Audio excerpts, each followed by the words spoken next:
yow suma xel gi dugal na gune gi faxas xar si digga bi bëggul benn bu dut bi pa os kuy dëbba ci génna gi Gambian Talent Radio wala boobu Gambian Talent Radio di bëggee waaw promoting Gambia to the world ma ne ko xëy toj fu kenn tojul def lu kenn deful su leen neexee na xolli kapoor ñoo yéeg ak lu kenn jotul Gambian Talent up to any level better than the devil any beat nga jox ma lekka baseline di beat to treble paako suñ doole emul moo tax kenn duñu fi batul su dee nañ baxal ñoo raw gaas raw ketul ñam ñëw teguñu daw roof seen loxo setul ma pëndal faxas fépp ñu daw laaxu seen loxo setul toj Gambie toj Sénégal suy armée maay général bi at maay Macky Sall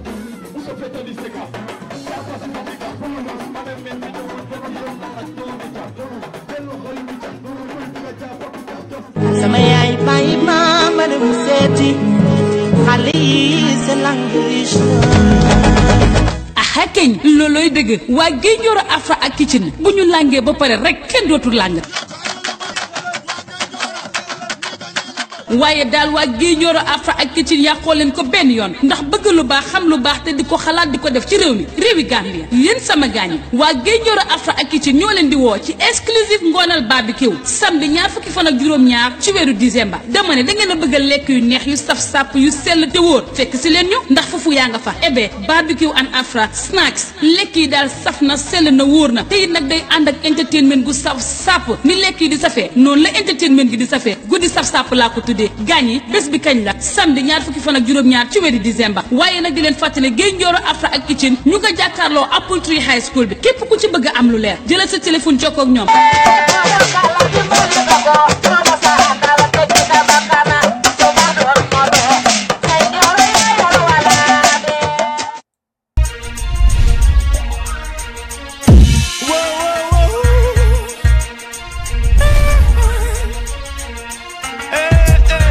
Gambia, this is the only place to be December 29th. Yeah, check this. Praise be to the Most High God, Almighty the greatest. Independence Stadium, you know what I'm saying, Open Mic Festival. Open Mic has definitely contributed so much to Gambian music, and it's undeniable. In the past 10 years, it has created a symbiotic relationship with everybody in the industry, and it has definitely been the catalyst for the revival of Gambian music in the past 10 years. And we celebrating 10 years of Gambian music renaissance through the Open Mic Festival, December 29th, right here, Independence Stadium, you know, and we trying to do something out of this world where we paint the sky the colors of the Gambian flag, red, white, blue, white, green. So you're going to stand anywhere in the world, look up in the sky, and that's what you're going to see. Red, white, blue, white, green. December 29th, Independence Stadium, Open Mic Festival. We uniting Gambians from all different walks of life through music. One Gambia, one nation, one people. Righteous. One day, boy, you see the right way. One day it's a big complaint, no matter how you be, no matter what you're doing, no matter what you're doing. Baleni hulo, baleni he, sede mama. Jola binena banjul ko pariu mi, mandin kanena fok Newtonante. Mane koli moilan, wall of vijaila mola ginananda, polfuta nela hakundengala, manja konela romarare barrera, barrituri mairan, baleni hulo, baleni he, lile amor solo, baleni hulo, baleni he, sede mama, baleni hulo, baleni he, lile amor solo.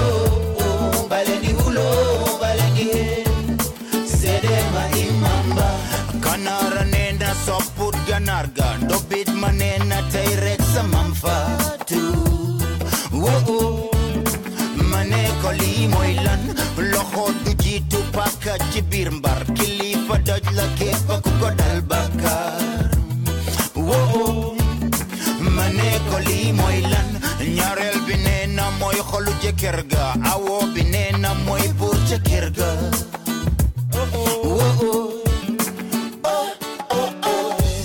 baleni hulo baleni he liye amul solo baleni hulo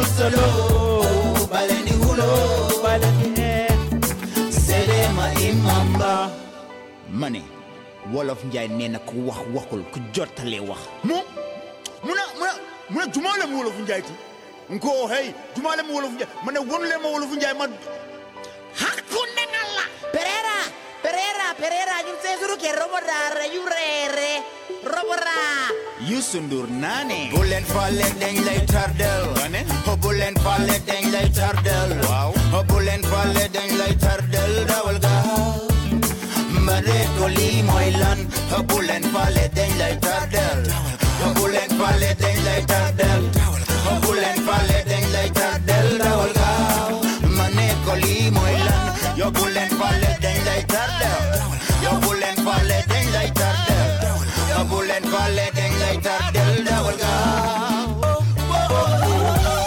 baleni hulo baleni liye amul solo baleni hulo baleni sede mama baleni hulo baleni liye amul solo baleni hulo baleni sede mama.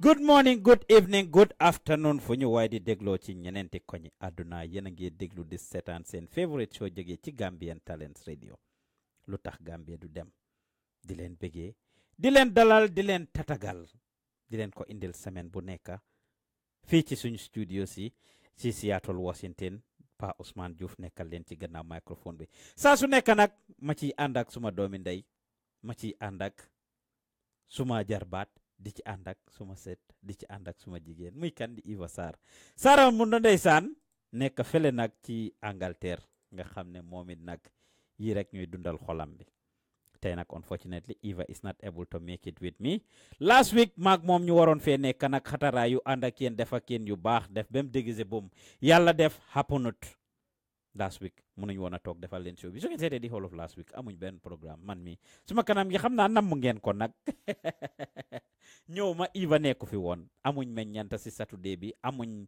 Lutakh Gambia du dem si Sunday bi maag Jallow Jerry ñu ngi doon war a def Celeb Avenue special dellu si waat and I'm glad to say tomorrow we'll be having Celeb Avenue Pa Ousmane ak Jallow Jerry jàkkaarloo ngeen face à face waaw last week dañ ko doon war a am defuñ ko jaam ak pexeem yàlla ak dogalam and I will tell you gladly that we have been trying to put things together lately su ngeen ñoo follow ci Gambian Talents you will see improvement you will see a lot of changes taking place within the institution ibbi nañ studio ci Gambia finally thanks to all of you guys support thanks to your help we have a full team fully operational in the Gambia ëllëg dinañ am Celeb Avenue special mag Jallow Jerry ñoom team bi ci Gambia dinañ leen defal a special Christmas coverage dinañ cover carnival bi nga xam ne mu ngi xew foofu ca Mosque Road ñoom Sol Sow di ko organise Capital FM di ko organise dinañ leen indil hunting yeeg yi ngeen nam ma ci Banjul yëpp nañ leen ko indil su ngeen bàyyee xel tamit on the Gambian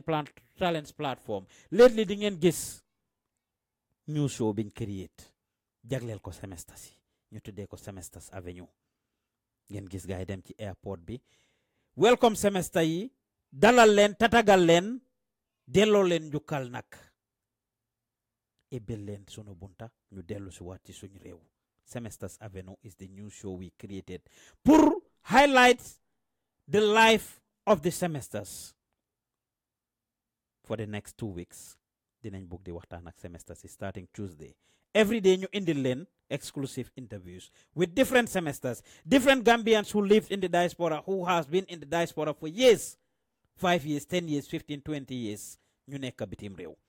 Am den génnoon because of gundu xatal gi leen former nguur gi gundu xatale woon is one thing. Am den génnoon ci seen coobere boppa ngir economic reasons pour dem better seen boppa wala boog lu ñu tax a génn rek. Dinañ waxtaan ak semesters yi dinañ waxtaan ak different people in different walks of life. If you are a semester and you are in the Gambia, you want to be featured on that show, contact ñu inshallah. Su ko defee ñu facilitate. It's open. We will interview people in different walks of life. Du lu xat nag. So far we've contacted some. I will say it. Gambian bi ak suñ réy gi yenn yi wala suñ dang yi ak ñàkk flexible. ñi ñoo contact yëpp they are camera shy ñi ñoo contact ñu si bari they are scared ñi ñoo contact ñu bari duma semester déedéet man ñemee ñu ma caméra gis nga bàyyi leen dang yi nañ leen bàyyi dangi Gambia Wow. We've contacted a lot of people. The same challenge lañ dee face suñoo def Celeb Avenue maag Jallow Jerry benn ñaar the average Gambian celebrity ak ci lu borom di yëngu ak no matter how much mbooloo la am no matter how much influence they have on people they can tell somebody jump ñu ne la how high the next minute koo wax mu ne la duma celebrity génnee leen seen bopp si celebrity si Gambia yi ngeen seet lu cee des semestre yi tamit ñu ngi leen a jokk pour ñu am leen ñu bari ñu ngee bañ suñ studio bi mu nga foofu kat ci Kairaba Avenue boori Alliance Franco Gambia right next to the former IEC building. We provide printing services ku am sa office wala sa business buga uniform for your guys we do printing services over there dinañ defar t-shirts dinañ defar uniforms apron sax ñi nga xam ne dañ ami restaurant su ngeen buggee apron sax yooyu dinañ leen ko defaral. We do business cards, we do flyers, we do video production. Musicians ku si am music video dinañ ko def ak ñoom ku bugg a documentary dinañ leen ko defal ku bugg a commercial dinañ leen ko defal. These are all different services that we provide at the Gambian Talents Studio. ñu ngi leen a bëggee bu baax a baax. We are glad to announce that the Gambian Talent Studio is up and running and fully operational. We will do a grand opening still ñu ngi am yu ñoo put together waaye suñ paree rek inshallah su ngeen follow suñ page bi di ngeen gis yi nga xam ne ñu ngi koy dugal foofu. Semesters Avenue lañ wax dinañ leen indil gars yi exclusively dem nañ ci airport bi welcome semesters yi loolu passé na tomorrow Christmas Day la ñu ngi am ñu bari ñoo xam ne li fen comme niñ leen ko waxee on the Semesters Avenue wax nañoo ku mel ni ñoom Abdoulaye Lo dina ñëw ci show bi muy Palaay mu ngi ci réew mi ku mel ni ñoom Coach Passamba Diaw wax nañoo ak moom suma nijaay mu ngi ci yoon di dem Banjul ku mel ni ñoom Anna Camara wax nañoo ak ñoom contact nañ ñu bari ñoo xam ne ñu ngi ci ground bi ñoom xadi contact ñu bari ñoo xam ne ñu ngi ci ground bi ñiy yëngatu ci politique ñiy yëngatu ci social media ñiy def am seen mbir ñoo xam ne they just ordinary people it yëngatu wuñ ci dara ñi am seen businesses ak diplomacy am different people. We are going to talk to everybody as long as you are a Gambian that lives in the diaspora. If we have the opportunity you want to be featured on our show, contact us. We will be glad to have you on the Semesters Avenue show. ñu waxtaan ak yéen du dara. It's a very good and positive show is to highlight the lifestyle of the Gambians in the diaspora. Yéen a ngi Gambia egsi nga si jàmm ñaata at nga dëkk bitim réew amin lan nga nekk di am def Gambia naka nga gisee Gambia gu ees gi loolu la rek ñu waxtaan kafree jàmmalante dalal la ci réew mi sun askan xam ne yow kat ñëw nga ci réew mi. This is how long you didn't come to the Gambia wala dang daan ñëw every year or whatsoever. Loolu la rek nañ leen wàññi dangi kon képp ku ñuy seetaan ñu ngi leen a bëggee bu baax a baax like I said soo ma contacté we will facilitate it nga contact any of our team members dinañ jokku seet naka la ñoo def ku ci bëgg a participer rek képp koo xam ne yaa ngi fa rek incha allah jokku leen ñu dinañ ko facilitate pour yéen ibil leen bunta yi. We can come to your house am na ñoo xam ne dinañ ñëw ci seen kër yi def ak ñoom waxtaan kafree su ngeen ñu bëggee dalal invite ñu suñ team bi si ground bi they are very ready. They have all it takes and ready to actually come and do this. To welcome you guys as semesters. It's positive. Bàyyi leen dangi. Suñ réew mi dema gudde. Ma ne maag Iva Sarr suñ toogee fii ne lu tax Gambia du dem show gaay ne wecci leen turi programme bi. Wecci wuñ dara laa wax. Because suñ réew dema gud. Fee ñu ngee def yi tax ba suñ dëkk du dem kanam. Duñ wecci benn tur laa wax. Duñ wecci benn tur. Every day man li may def Pa Ousmane ba tax suñ dëkk du dem kanam loolu la ñuy waxtaanee li Iva Sarr di def ba tax suñ dëkk du dem kanam loolu la ñuy waxtaanee li Anna Sarr di def ba tax suñ dëkk du dem kanam loolu la ñuy waxtaanee li président Adama Barrow di def ba suñ dëkk du dem kanam loolu la ñuy waxtaanee li former président Yaya Jammeh ak Sadawda def ba tax suñ dëkk du dem kanam loolu la ñuy waxtaanee yow mii di déglu di seetaan li ngay def ba tax suñ dëkk du dem kanam loolu la ñuy waxtaanee lu ko firndeel suñ toogee gis xuloo gee xeex gi ne cour ci internet bi coow li. We refuse to give that platform. Wax naa ko few days ago we wrote a piece on that. Li nga xam ne mu ngi xew ci diggante Mama Linguère Sarr ak Fatoumatta Rahma Kuka ñu bari expect ne dinañ ci plateau teg foog ne tey fa la ñoo génnuñ ci tey génnuñ ci ëllëg duñ jox Fatoumatta Rahma ak Mama Linguère Sarr any more relevance. We've given them enough relevance. Enough. Ay magam jëmma diggi bëccëgi dara kàmma nga wan leen jant bu ne fang ñu ne la gisuma ko doo ci mun dara. Xanaa leneen de xanaa ñeneen de waaye ñooñu besides liñ cee wax nii we are not gonna give them any relevance. We are not gonna sit here ne dañoo jël seen videos yi leen nit yi di share li nit yi di vidéo ku nekk si ñoom tey soo duggee fii kii vidéo ëllëg kele génnee gannaaw ëllëg kele génnee wala the same day ay 10 15 20 people di si dem live dem leen live yéen a ko tal We have bigger fish to fry. We have bigger problems. Fitna nag du MC boppi borom. Yen ñi nekk ci Facebook bi di fitna, yen ñi nekk ci Facebook bi di def teeni mbir, yen ñi nekk ci Facebook bi di xataraayu, di yàqante, di ŋàññante, di saagante, di bring each other down. Continue doing so. Don't do more productive things with your life. Don't do more productive things with your life. That's why you didn't see us share a single one of those videos. Besides the post biñ fa def. We are growing as an institution. Suñ dëkk bi dafa am yu bari yuñ soxla. Fii lañ toog grif sugu saaga ndey wax ci Gambian si saagut sax ne Gambian si saagante ndey lañ fi nekkee si internet bi ñëpp de fépp di dóor seen dënn yi. Bés boobu ñu am show bi 3 weeks ago moo tax ma waxoon leen ko. Moo tax ma wax leen ko ne leen it would take an outsider to tell us the truth about our lives for us to take it seriously. It will take an outsider pour mu wax ñu suñ jikko. It will take an outsider pour mu wax ñu li ñuy def wrong. It will take an outsider pour mu wax ñu li nekk di go on ba tax ñun ñu understand. It's very sad. When Grief Sugu said it, a lot of people were mad. We are very mad. Dina yi jóg ñu ko saaga ndey ku nekk génn defal ko video. When si time impasse bi Elas Diouf from Senegal tamit génn wax ne Gambian yi ni Yaya Jammeh nangam ñu fippuwaat foofu tamit fu saaga ndey gën a xesewee ma leen koy wax saa su nekk I said it. wax naa ko ci meññanta wax naa ko ci Lutakh Gambia du dem show wax naa ko ci Celeb Avenue wax naa ko ci Sentiments wax naa ko on different programmes ne leen man faana la pa Ousmane Diouf Farafeñe laa jógee suma baay dëkk bi ñoo wax Kër Biram la jógee diggante Iliasa Kontekunda suma yaay jógee Sokone Bambugar I am su dee faana la rek wala saaga ndey xam ngeen ne si ñun faana yi la sampee baax saaga ndey si ñun faana yi la sampee baax ma ne leen dama daan toog sax nijaay bu gamaa yónni wala mag wala lifin ne la yow nangamal dem jox man ndox ma naan just pour yónni la nga dem indil leen ndox wala pour nga uyu leen wala pour dem ak ñoom si demal leen si boutique or something jëndal leen cigarette or something ñu budil la ndey so you grow up hearing all these things. Is it the right thing to do?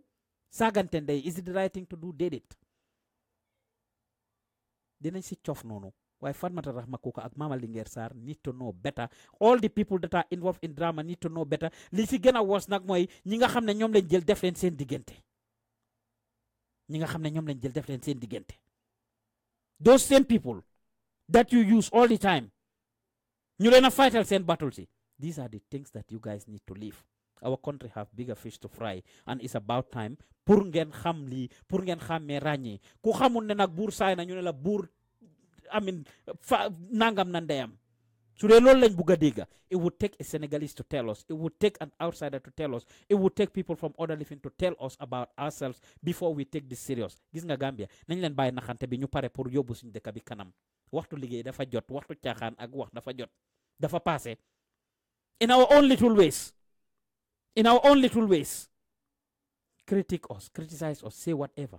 Right now, as we speak, we have established something on the ground, which is providing employment to at least about 10 different young Gambians who could have been on the streets, di caaxaan, di kaf, di def yenn yi. Dem naa fi Gambia in July. I didn't share some of these things. Part of lima don togga bima deme fofu ñorna. And I'm glad to say that we have established the Gambian Talent Studio in Gambia and have about 10 people ñoo xam ne probably we are giving them employment and getting them off of the streets. That is one way you contribute to the development of the country, and not by talking, not by criticizing the government and saying all these negative things about the government or about each other.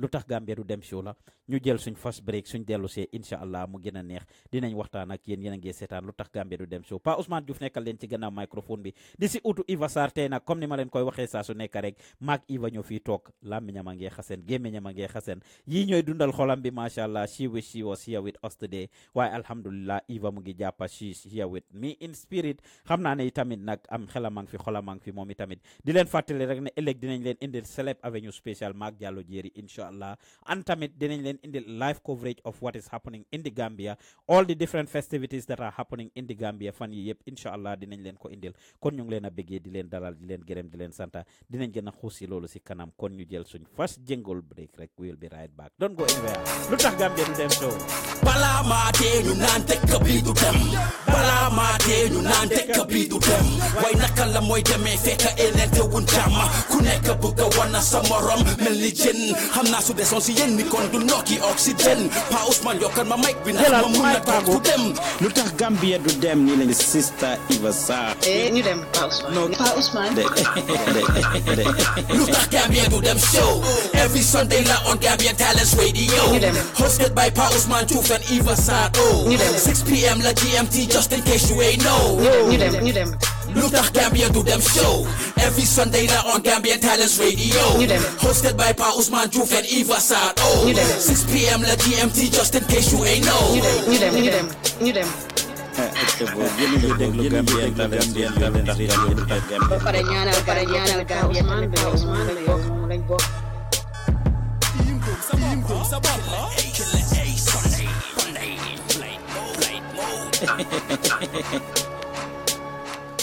yes maa ngi leen a bëggee di leen dalal bu baax a baax ci li tax Gambia du dem so fu si waay nekk ci ñeneenti koñi àdduna rek dañu fa dégloo ñu ngi lay bëggee di la dalal di la teeru ni ñuy teeroo buur di la telal ni ñuy teralee buur suñ mbokki Christian si ñu ngi leen a wish happy new year happy merry Christmas and happy new year in advance képp koo xam ne yaa ngi ñuy déglu di ñu seetaan rek ci jamono ji ñu ngi lay dalal ñaaña papi tuuti comme baay yaa ngi ci biir Anna Sarr Bosman yaa ngi ci biir maa ngi lay nuyu Mouhamed Diouf yaa ngi ci biir ñu ngi lay bëggee bu baax a baax Anna Sarr mu ne xaqataay kozo kerosene am preparing tomorrow's Christmas dina jërëjëf waay Khadifun Senghor yaa ngi ci biir LMB Diouf yaa ngi ci biir ñu ngi lay bëggee bu baax a baax suñ mag suñ broda suñ koto Ibrahim Niass ñu ngi lay bëggee ni yaay ñu ngi lay dalal bu baax a baax alaaji am xamang jabaate yaa ngi ci biir ñu ngi lay bëggee bu baax a baax Areet Njaay yaa ngi ci biir am Chérif Diallo yaa ngi ci biir Maodo Diaw yaa ngi ci biir képp ku ñuy bëggee suñ broda na Keba Yangs am Dabo ifana bu ñaa bi ji ñu ngi lay contrôle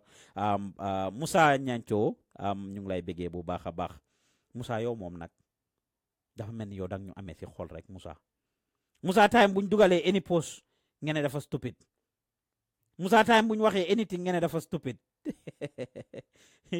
te ñoo bàyyi mer gi Moussa te ñoo bàyyi mer gi waaye ñu ngi lay bëggee bu baax a baax thank you for following us Pa Ousmane Thiaf mu ne where is the studio yes the studio is on Kairaba Avenue soo ma jokkoo si suuf dinaa la seen nombi gars yi nga contact leen inshallah Kairaba Avenue by Alliance Franco Gambia right next to the former IEC building foofu la suñ office bi nekk alhamdulillah foofu la studio bi nekk it will be nice to visit the studio and patronize us su ngeen soxlaa seen coffee mug si ñu defaral leen ko su ngeen soxlaa t-shirts uniforms wala pictures in mbuba yoo xam ne dina ànd ak seen pictures customized images of yourself and your loved ones if you want to take a gift along for somebody to the UK you can come to the studio we'll make some of these things for you it's one way you can support us actually if we are providing these services all of it is not free like I said we provide employment for about 10 different people in the Gambia it's not easy to keep up with equipment you ñoo use pour liggéey pass bi ñoo fay internet beeg yeneen yëpp dafa xawali so if you patronize us definitely that will go a long way suñ studio bi foofu la nekk dem leen ngeen visit studio bi go check it out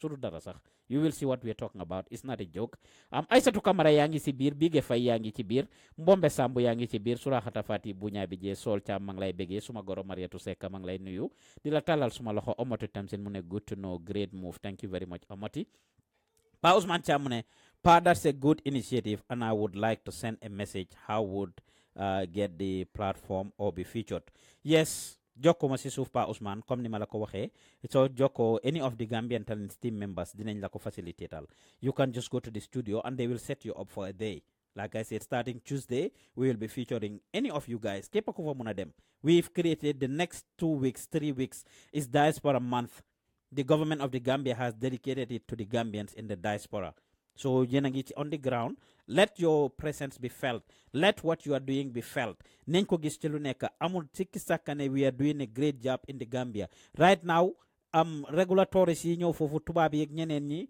ñoo xam ne duñ Gambians xaalis bi fa semestre yi di dugal ñooñu dugaluñ ko fa phone companies yëpp seen phone lines yaa ngee jar yéen a ngi jënda phone yéen a ngee jënda credit di seetaan what is happening on the internet yéen a ngee jënda megabytes yéen a ngee jënda credit di call seen nit yi loolu is a great thing for coming from the semesters thank you very much another great thing that the semesters are doing is restaurant yi soo demee mu ngi fees night clubs yeeg place yi génne kaay yëpp ñu ngi fees jaaykat yi rëy yi semester yaa ngee ñëw ñu ngee xottil seen nit ñi lekka kër gu du daan am enough lekka wala kër goo xam ne suñ daan togga yàppa weer ak weer wala at lañ koo togga su semestre yi ñëwee every day ñu togga yàppa to kon semestre yi ñu ngi def liggéey bu rafet maa ngi am kola on the line ma dalal kola boobu hello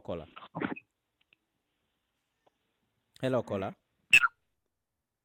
dafa mel ni kola boobu noonu kat daf doon call pour participer waaye semestre yi li ñoo def ci réew mi dafa am solo dafa bari kër gu du daan togga yàppa wala su dee every month la su semestre bi ñëwee every day mu ngi joxe dépasse di baatere ñu ngi indil nit ñi sanse ñu du daan sanse ñu ngi sanse so the economy is revolving economy bi mu ngi dem trickle down effect bi mu ngi take effect mu ngi take place at the end of the day the semesters have been contributing rawatina nag biñ ñëwee ci biir réew mi money transfer places yi go there remittance yaa ngi go on these are all different things that we need to recognize nit nag buñ la jagleel dara nga koo daw ma ñaaxaale semester yi ñi nekk on the ground things can be frustrating ambiance bi mun na moo bari if you have a project or two I'm saying this because suñ last 2 weeks biñ defee show maag Iva Sarr loolu lañ doon waxtaanee ma wax ak yenn semesters yoo xam ne àgg nañ foofu they are being frustrated by the system with some of the things that they want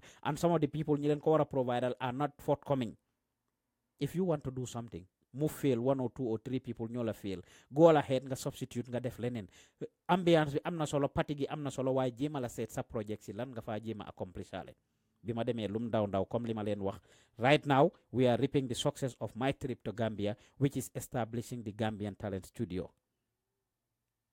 so bi ma demee foofu in as much as I had fun I was doing a lot of things I also capitalized to do some of my projects personal projects ak business wise establish partnerships, establish relationships, build your institution, build yourself, build your house, bond with your family.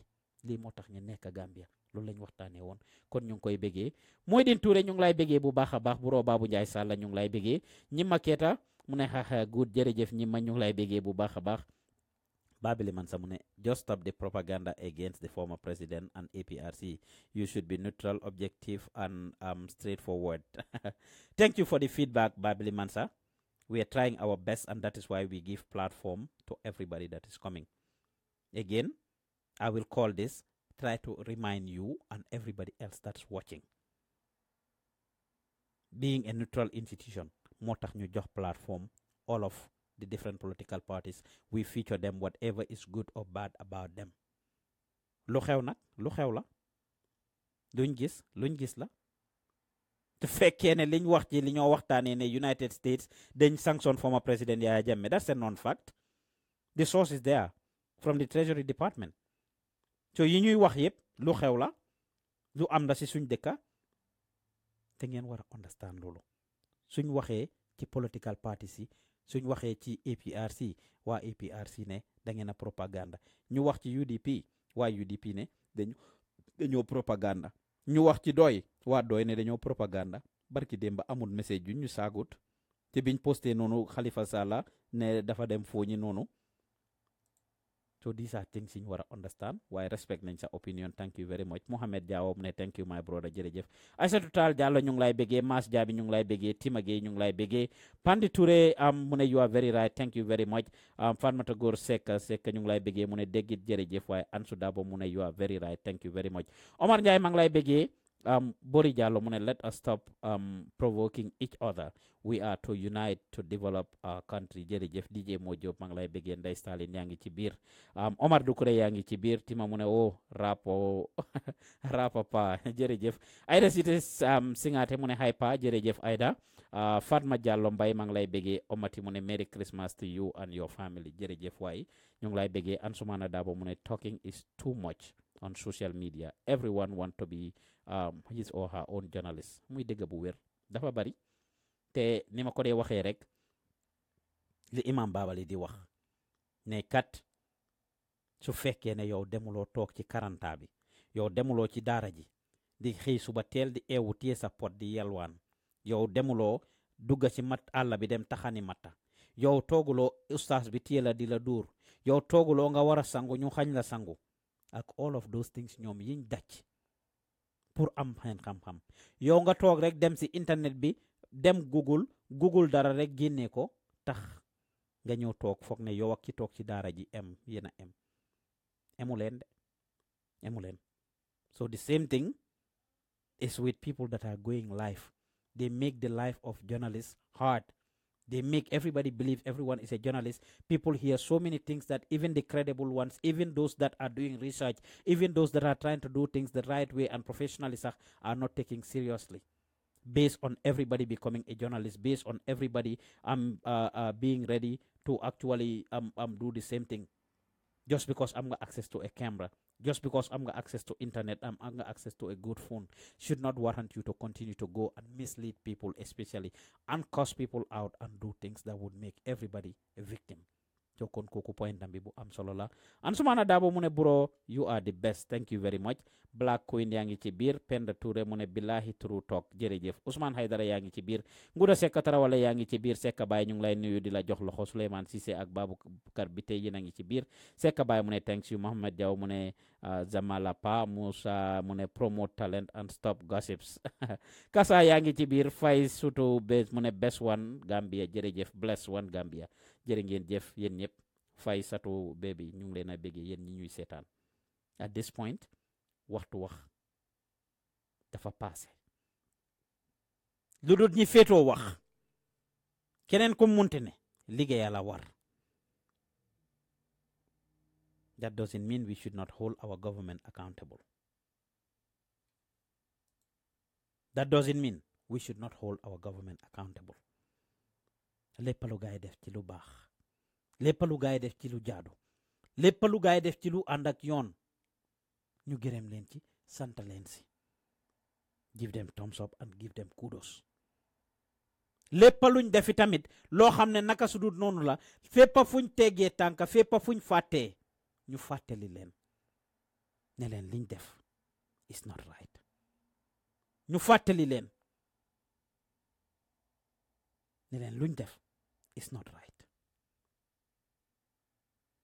kon ñu ngi leen ay bëggee bu baax a baax a baax di leen dalal di leen tatagal di leen welcome to Lutakh Gambia du dem show. di leen fàttali ne Gambia gu njëkk gi ak Gambia gi dafa passé de. Gambia fippu nañ te dellootuñ gannaaw. We are not turning back. leen na nag moo métti si ñun suñ dëkk. We are always bent on being stagnant at the same level. nekk ci benn place bi jàppa ci dara ngoy bañ a bàyyi. judge everybody by their past. ku nekk sa démba. ma ne démba lu am solo la. maa leen a fàttali taay yëpp ne Gambia buñ di fàtte démba. Gambia nañ leen di celebrate suñuy nit. Gambia nañ leen respect suñuy kilifa yi. nañ leen respect suñuy mag yi. nañ leen respect suñu borom xam-xam yi. fee defuñ lii dina hard pour ñu dem kanam. It's very important for us to know this. Let us not forget yesterday. It's our history. It's very important to help us determine where we go tomorrow. We learn from yesterday to live today in order to be able to do better for tomorrow. Kon buñ di fàtte démba. In as much as nag duñ fàtte démba, that doesn't mean that we should hold people hostage. That doesn't mean that we should téye nit ñi njattaleen seen baat rek ku nekk ne yaa ko fi defoon démba wala yéen a ko fi defoon wala yow bu ñu di stop yow nga xam ne fii kan moo fi amut démba ñëpp ci ñun ñuy iyoo jullit saa su nekk ma fàttali leen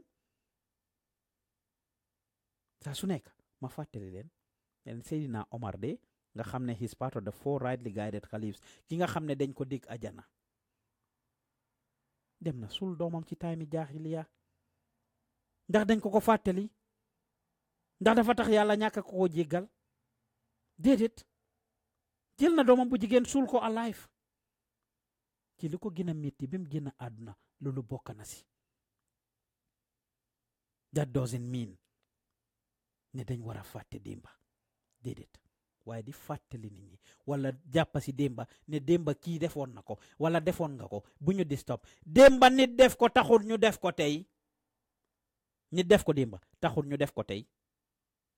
And there are consequences to everything, matter of fact. te loolu luñ war a understand la fee understand nuñ ko dina hard pour suñ dëkk bi dem kanam.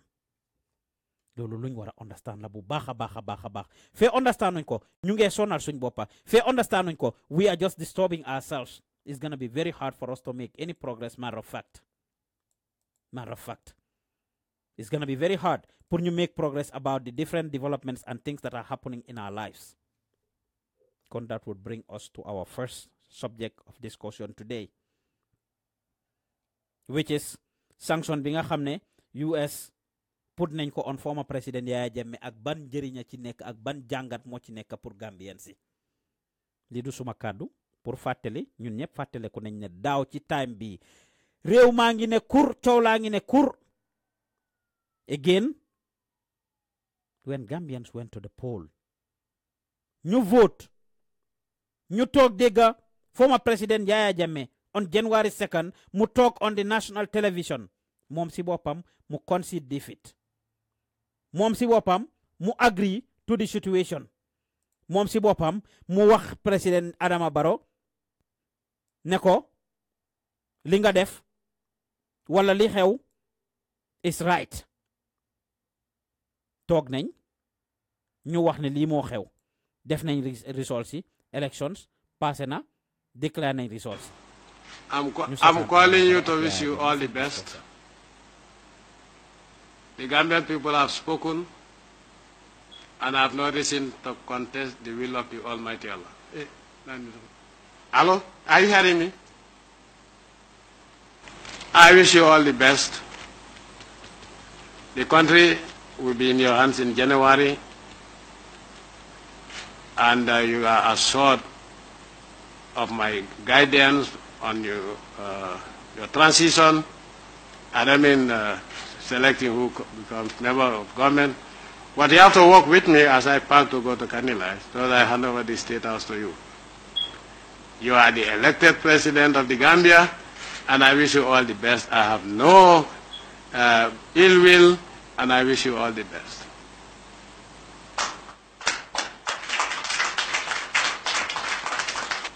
The Gambia is more important than any one of us. Thank you. And we also thank for all the hard work during the 22 years. Thank you. We will continue from where you stopped. Thank you. And inshallah, if we need any advice, in any area we will always consult you.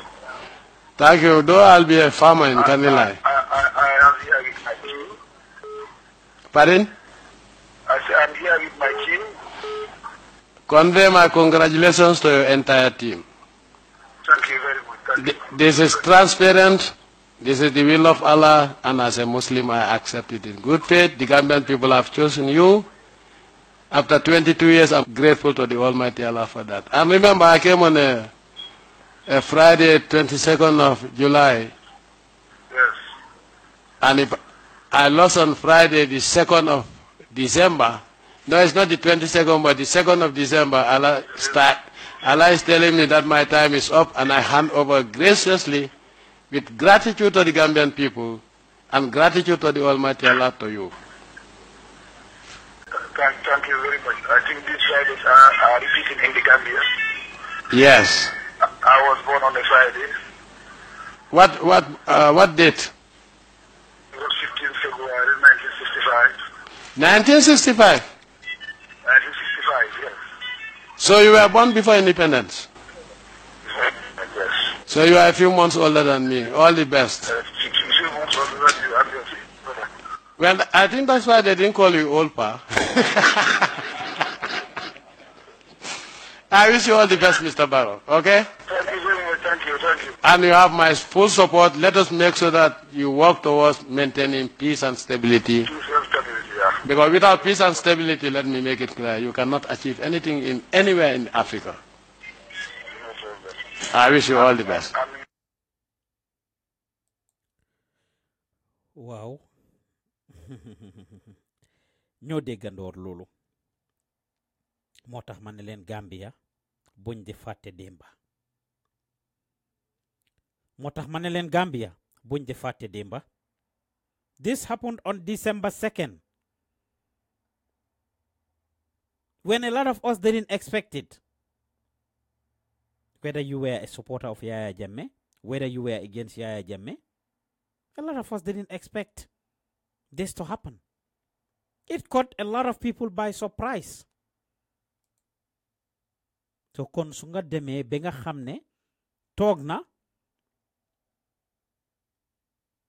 moom mu ne the will of the Gambian people as a Muslim amut choice but to accept it.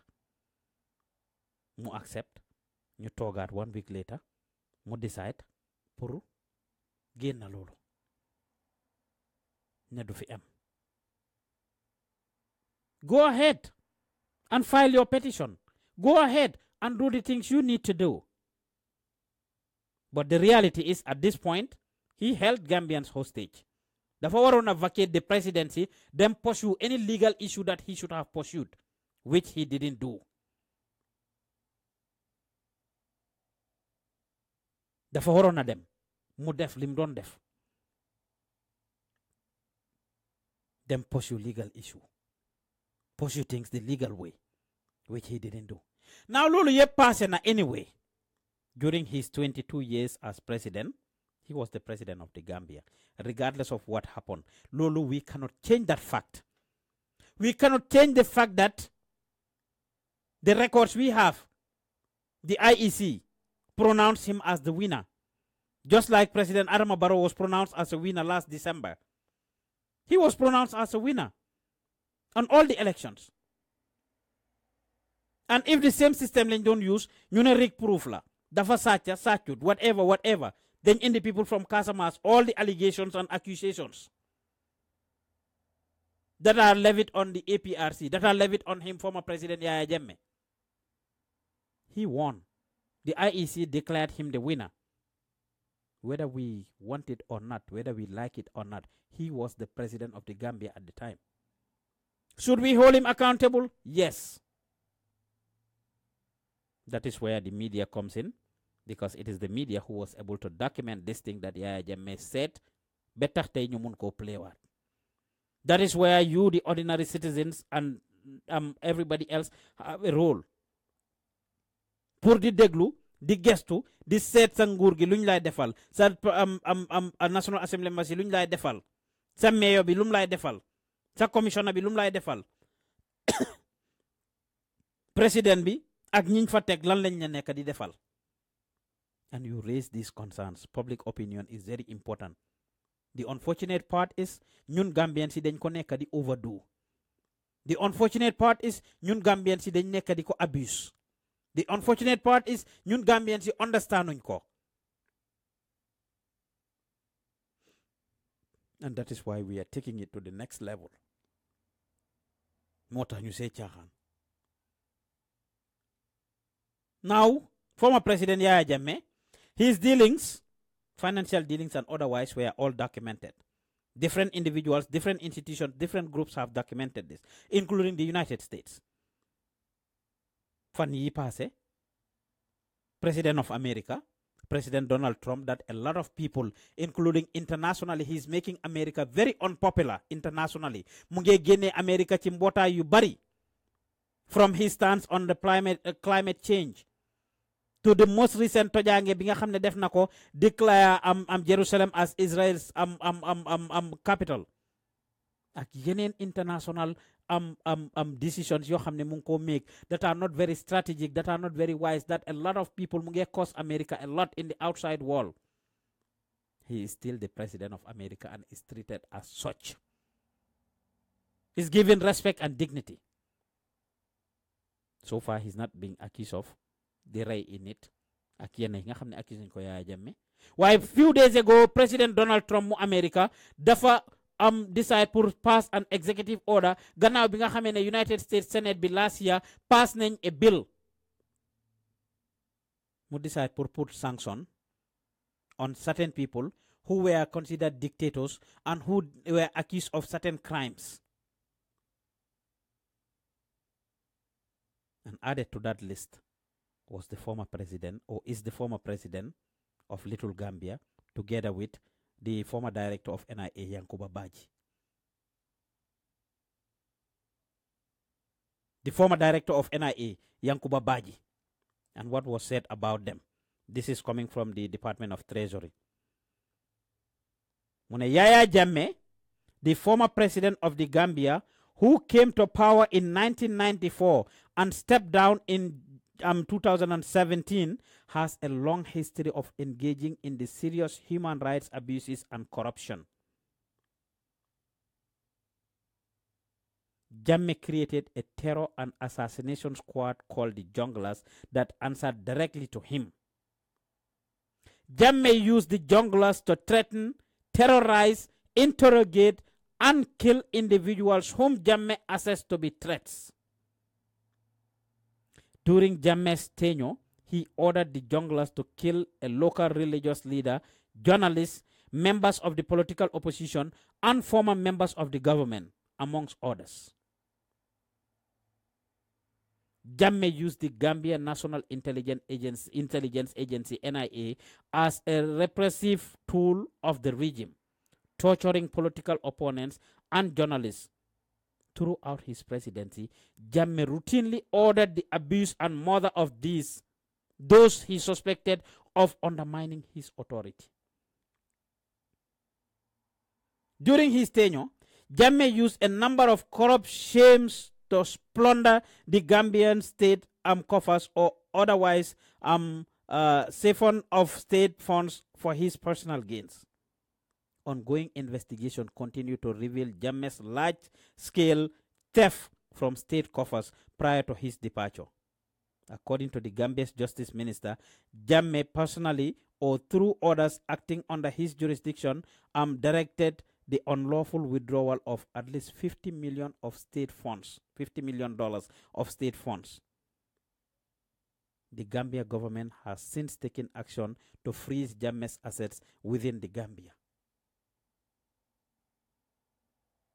Munela, in a related action, OFAC designated Africada Airways, Kanilai Group International, Kanilai Wami Family Farms Limited, Royal Africa Capital Holding Limited, African Financial Services and Bureau de Change, Africana Microfinance Limited, Africada Insurance Company, Cora Media Corporation Limited, Atlantic Politan Company Limited, Palm Grove Africa Development Cooperative Limited, Patriot Insurance Brokers Corporation, and Royal African Securities Brokerage, etc. These were all institutions yoo xam ne former President Yaya Jammeh daf ci amoon cër, which belonged to him directly, or which he was managing, or which he had a share in. All of these institutions are ordered to be frozen.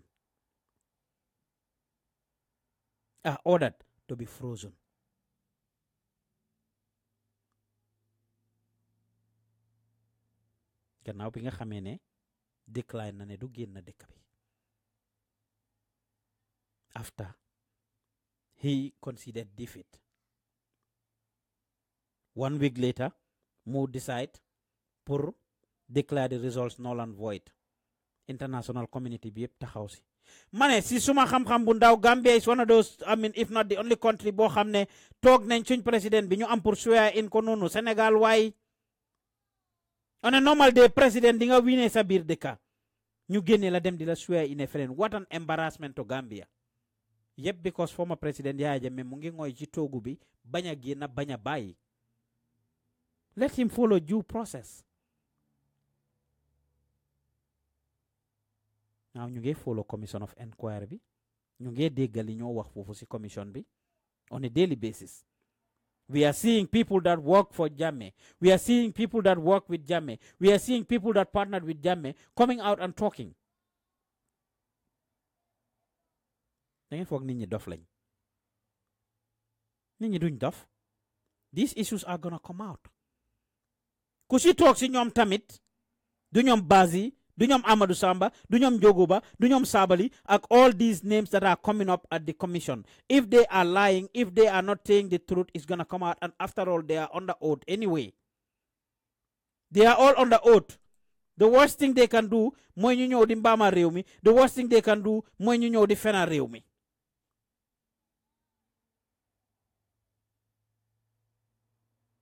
So United States of America, after conducting investigation, have decided to freeze some of these things and place sanction on him.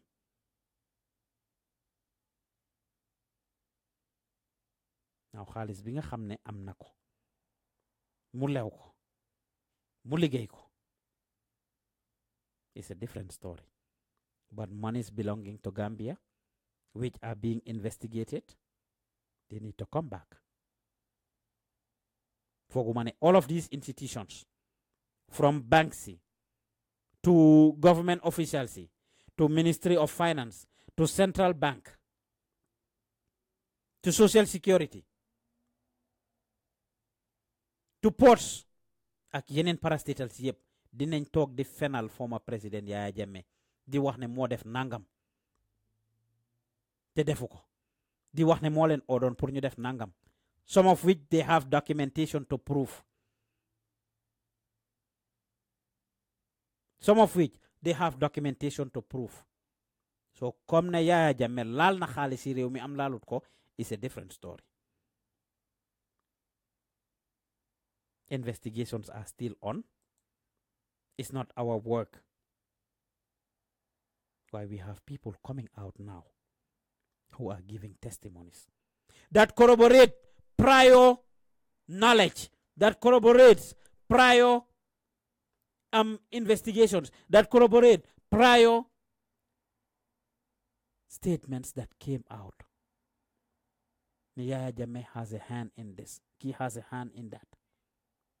For example, is in the case of Solo Sanding, when we also in broad daylight, how these people were taken up and put in trucks and transported by the security officers of the country. The next minute, kooku ñëw dee. Gaay bañuñ loolu. Dinaayuñ ko. The bodies of some of these people, fiñ leen sul, according to the forensics and some of the things. Dafa corroborate. We have people that are under the commission that are talking.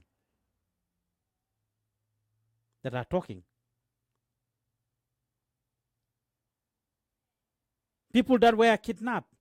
People that were arrested at night. Ku mel ni Imam Babali. Di wane ne they are I'm not responsible. Deny ne they were not responsible for it. Deny they are not responsible for it.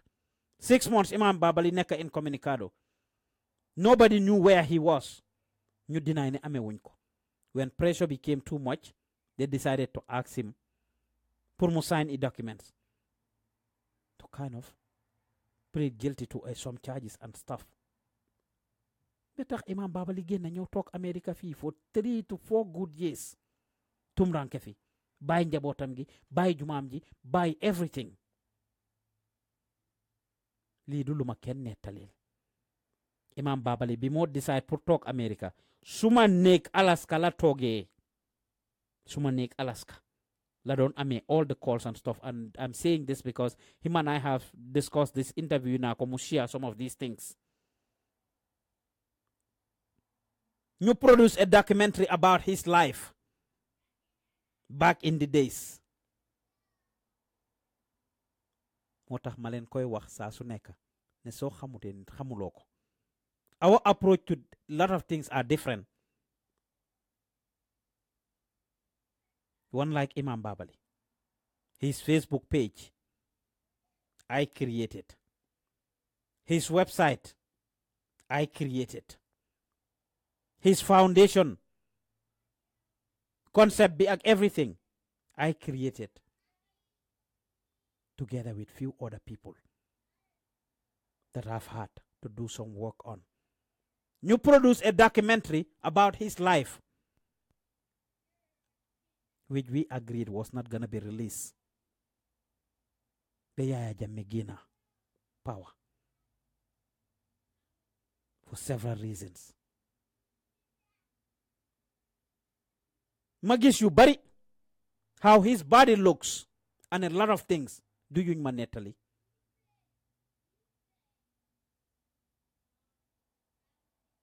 And we are hearing NIA officers we are hearing different people coming to explain yi nga xam ne ñoom def nañ ko bu imam Babali mi moom du lu ma kenn nettali ñaareel I saw his body wax naa leen we produce a documentary for him that is yet to be released.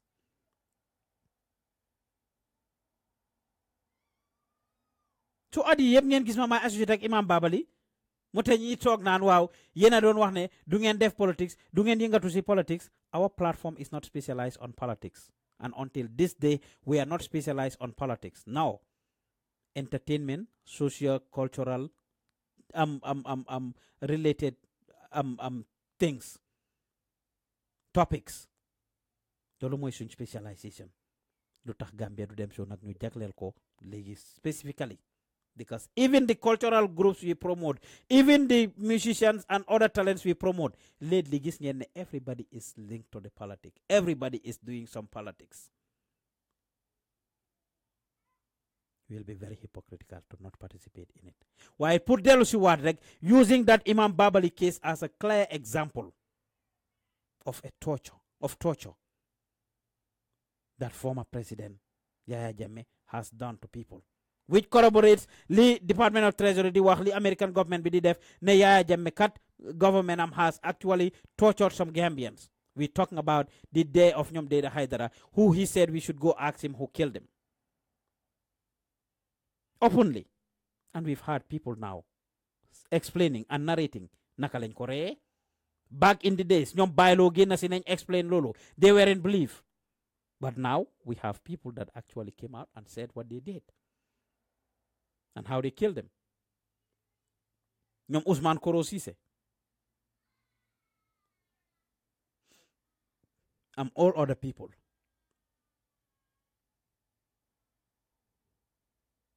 He's in Equatorial Guinea. Not much is known about him. We have interviewed Fabakary Tombong Jatta and asked him questions. Are they in touch with him? Not much is known about Yaya Jammeh so far since he went to Equatorial Guinea. But we have seen, even without Momsa, the Commission of Inquiry, how people are turning their back against him all of a sudden. How people are turning their back against Yaya Jammeh all of a sudden. Ñoo xam ne they were there. One like Njoguba, who wished him to rule the Gambia for a billion years. We heard the things he said. Amadou Samba, who used to be his buddy that run a lot of his things. We've heard what he said and continues to say. It should be a lesson learned. Gambia gu njëkk gi dafa passé de. Gambia gu njëkk gi dafa passé. Gambia gi nekk nii. We have seen our National Assembly members how they were very objective ci seen debate bi, ci budget bi, ci commission of truth and reconciliation bill bi. Ak yeneen yep, we see how critical they are, representing the people, asking the right questions and challenging the ministers pour ñu justify, pour ñu leeralal leen, pour ñu clarify certain things. And we hope this transition government will be able to pass that bill pour ñu def a constitutional reform, constitution bill bi si boppam tamit nga xam ne dinañ am that opportunity. Ñu draft the new constitution. Ñu change ko that would include term limit. Nga xam ne our leaders can be held responsible. Our leaders can be held accountable. Our leaders can be brought to book after their term instead of ñu am a life leadership. Koo xam ne ni ñu ñoo la forcé génnee la fa. Like in the case of Yaya Jammeh, it's Jawara nga xam ne ñoom Yaya Jammeh ñoo ko am pour coup d'état. Forget anything that Yaya Jammeh, that Jawara did. Dum def lu baax yépp nañ ko recognize and everything, but the bottom line is there should have been term limit. The same thing with Yaya Jammeh. It doesn't matter how good a work he did. He should have had term limit. Nga mos tuuti 8 years, 10 years. Doy na sek 4M baax na fine. Let somebody else come and continue from where you stop. Simple as ABC. Until and unless Gambia gets to that level. mooy loolu. They need term limit in the country. They need term limit in the country.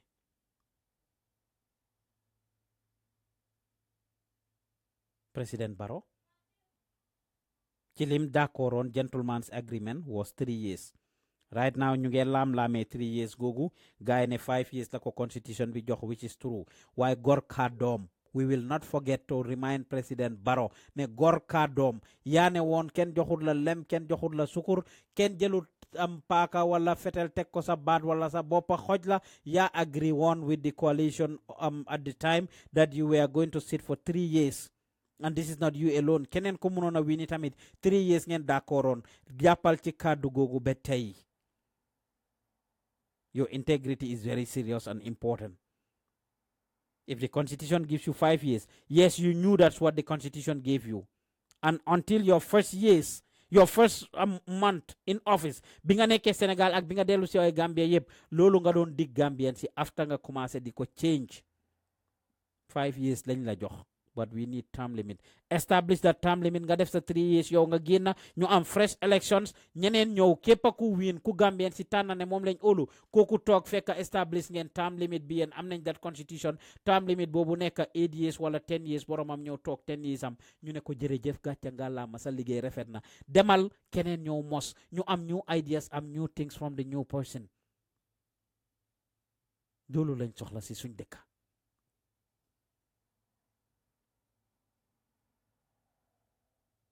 This is the bottom line.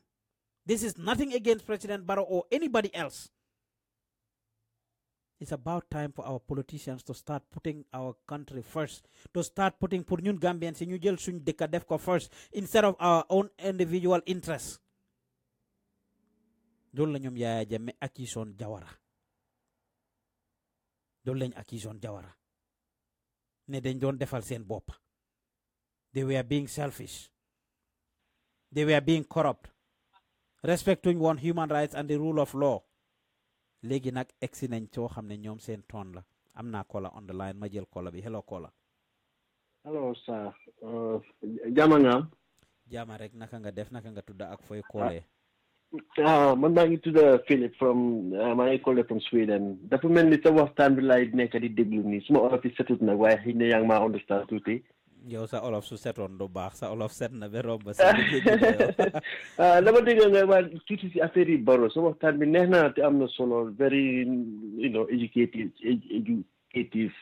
waaye dafa mel ne suma xalaat bu ndaw bi rek ne xam nga Barrow gars yi dañ ko ne dañ d'accordoon 3 years waaye ñu bari ñu ngi wax ne it's not constitutional so da ngaa gis ne ñoom rek mën nañoo dugaat ci biir néeg bi waxaat xëy nañuy d'accord ci nga xam ne suñ jéemee kàddu boobu noonu dafa nekk for the interest of wax bi du bari noonu loolu laa xalaat rek. ndax ñoom xamuñu woon loolu buñ ko come up with. loolu suñ ko defee ak all the experts that were in that room. Barrow dafa amee am the opportunity pour resign. That doesn't mean ne lii de constitution mu pare ne dama bàyyi. It's not unconstitutional pour mu resign. Constitution bi jox na ko doole képp ku liggéeyal nguur gi dooree ko ci moom as the chief executive am na right pour resign any position maa ko buggatuma ko maa ko nekkoon nekkatuma ko. loolu anybody ku nekk di liggéey anywhere am nga that right. Constitution bi dafa jox doole boobu. It is not unconstitutional, it's not illegal. Su resigné dañoo am the vice president ñu am the speaker noonu la chain bi di demee pour kan mooy war a toog si diggante bi while we go back to the polls and do elections. From there ñu commencé di 5 years loolu mooy li nga xam ne mooy li war loolu mooy li nga xam ne moom la gars yi d'accordoon ñoomi neen ñoo toog ñu d'accord ko experts yi nekkoon foofu yëpp ci house boobu yëpp ñoom ñëpp from the people that are in the former regime ñoom Ojé Jallow ñoom Dembo Badji ñoom Amat Bah ñoom Khalifa Sallah ñoom Adama Barrow you name all of this ñoom Dr Aissatou Touré ñoom Fatoumatta Tambajang vice president Dr Fatoumatta Tambajang this is an expert. Dëgg la. They know these things. They knew it. That's true, man. Gars yi xamoon nañ ko. waaw sama kàddu bi neex na trop maa ngi laa déglu nag ma continuer di la déglu rek because li nga wax fii moom lu yàlla xam doy na waaye yàlla ñu yàlla dimbale rek ci suñu réew mi jërëjëf thank you very much. Appreciate thank you so very much. jërëjëf yéen ñi seetaan the show is live ku bugg a participate from the UK 161-818-7077 mooy number bi 161-818-7077 ñuy call Sweden 085592665 085592665 ñuy call America 678-608-3322 678-608-3322 waxtaan waa ngi noonu mun ngeen a dugg si numbers yaa ngi noonu live on the screen. Aliou Job mu ne so sad the Kanilai butcher must come to face justice. He kills lot of Gambians. Billy Diouf mu ne but by law lu mu wax moom dafa overrate ay daaj si boppa interview with Essa Bokar Si mu ne waaw ay daaj si boppa lañ doon def loolu la by law wax weta loolu am la o amut. People are coming to corroborate loolu now. Mohamed Baja mu ne what these 3 years are talking about. What 3 years are you talking about? What 3 years? 3 years bi de mooy 3 years bi guy agree. Gentleman's agreement that they had in an MOU that they sold to the Gambian electorate. Time election bi yep loolu lañ doon wax. Time election bi yep that's what we were talking about. They knew that they have a mandate for 5 years. Ne loolu la leen constitution bi jox. But loolu la guy doon wax ñoomi neen at the time. Billy mu ne but Pa Ous nag 3 years si president what he can realize plus the situations and the way he take over not possible at all. And again these are some of the things that we are missing as a people. Comme ni ma ko waxee muy 1 year muy 3 years muy 5 years muy 10 years no time is enough for any president to build any country or to accomplish any of their agenda. No time is enough for any of them. The reality is danga ñëw nga def sa part loo mën a def nga def ko loo deful nga bàyyi ko keneen ñëw jekkali ko moom su ñëwee am mandate def constitutional reform which start nañ ko def media commission naka def commission of inquiry into financial dealings of former President Yaya Jammeh. That's an achievement.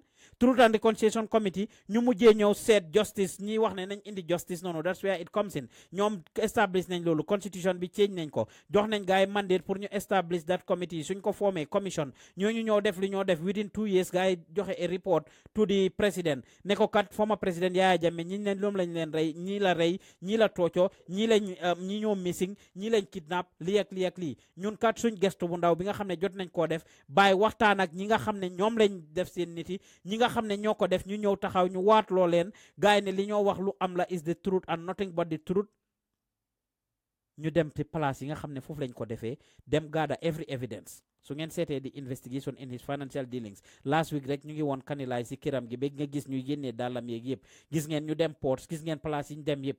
The same thing Truth and Reconciliation Committee bi suñ ñëwee dañoo def the same thing ñoom tamit follow the same procedure follow the same protocol ñoom tamit and eventually ñu mujjee come up with seen findings ñu wax ne kat ñii def nañ bi ñoo def dañ leen njetta situation moo leen tax a def ndax loi dafa war a tegu seen kaw warta tegu seen kaw suñ décidé ne dañoo balal ñooñu ñu balal ñooñu suñ décidé ne ñii kat ñoo def liñ def amoon nañ di option pour bañ amoon nañ di option pour daw amoon nañ di option pour boole ko amoon nañ di option pour ñàkk koo def.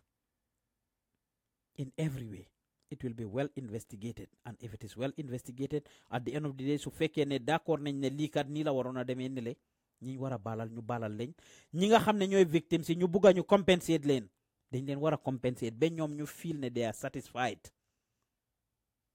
Of course su dee kuñ rey sa nit la no amount of compensation can replace bakkani doomi Adama waaye dinañ la compensate su dee si alal nga bugga ñu compensate la si alal su dee da nga bugga ki rey sa nit ki ñu jël ko tëj ko life in prison wala whatever li leen constitution bi mandate nga gis ne kooku tamit face na justice kooku face justice lépp loo xam ne dañ ko war a def ñu def ko bem àgga fi mu war a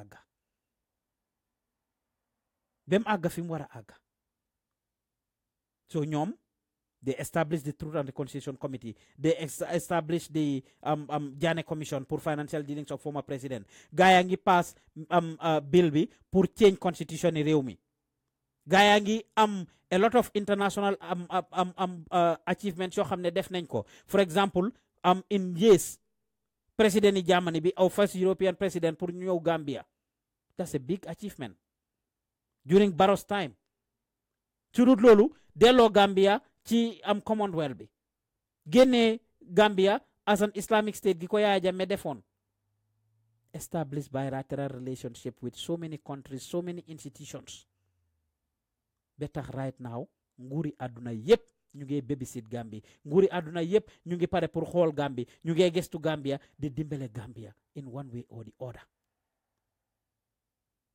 in one way or the other. So Purne accomplished it. Honestly, he's accomplished a lot.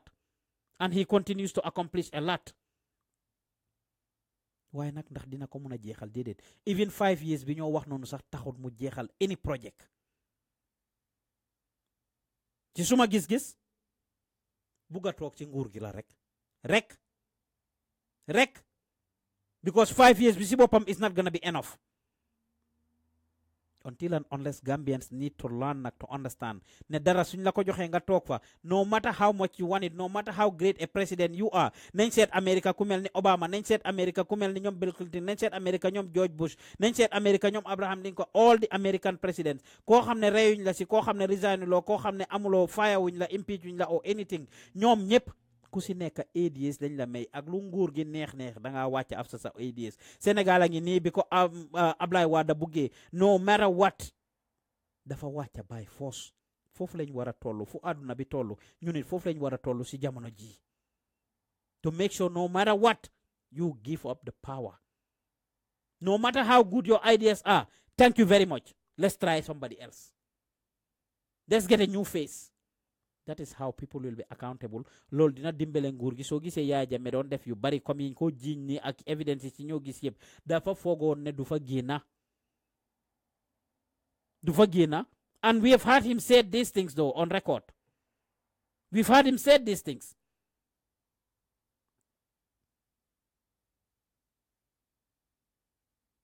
We've heard him said these things.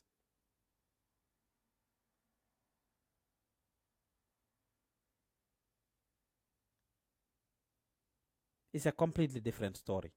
Again, balamagi na Gambia. Balamagi na Gambia man.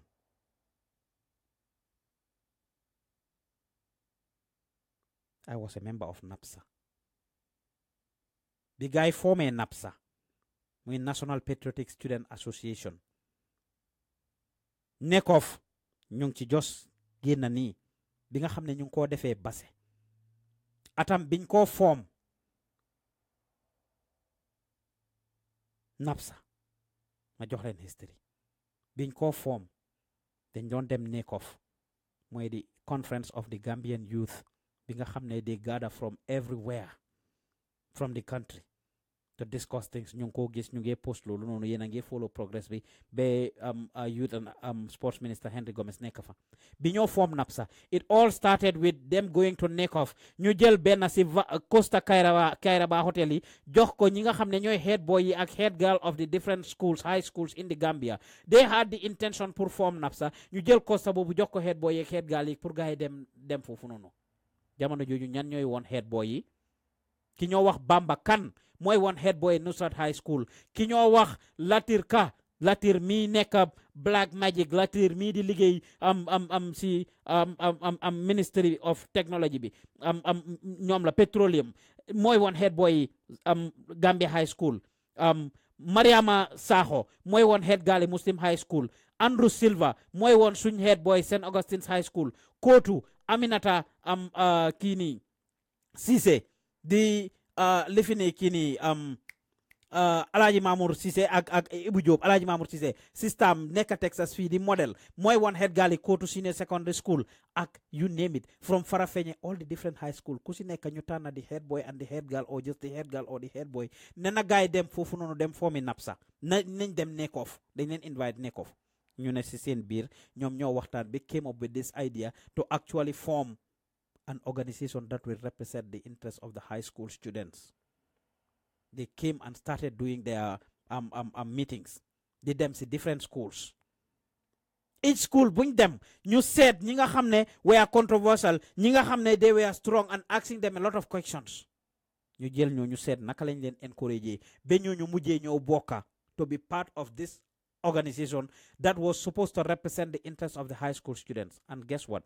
I, Pa Usman Diouf, happened to be one of those students that were very critical to them when they came to St. Augustine's. Bindeme Gambia High, Ndem Siala Si Babukar, and that ended up being an NIA, was one of those critical students. St. Augustine's, we were critical of them.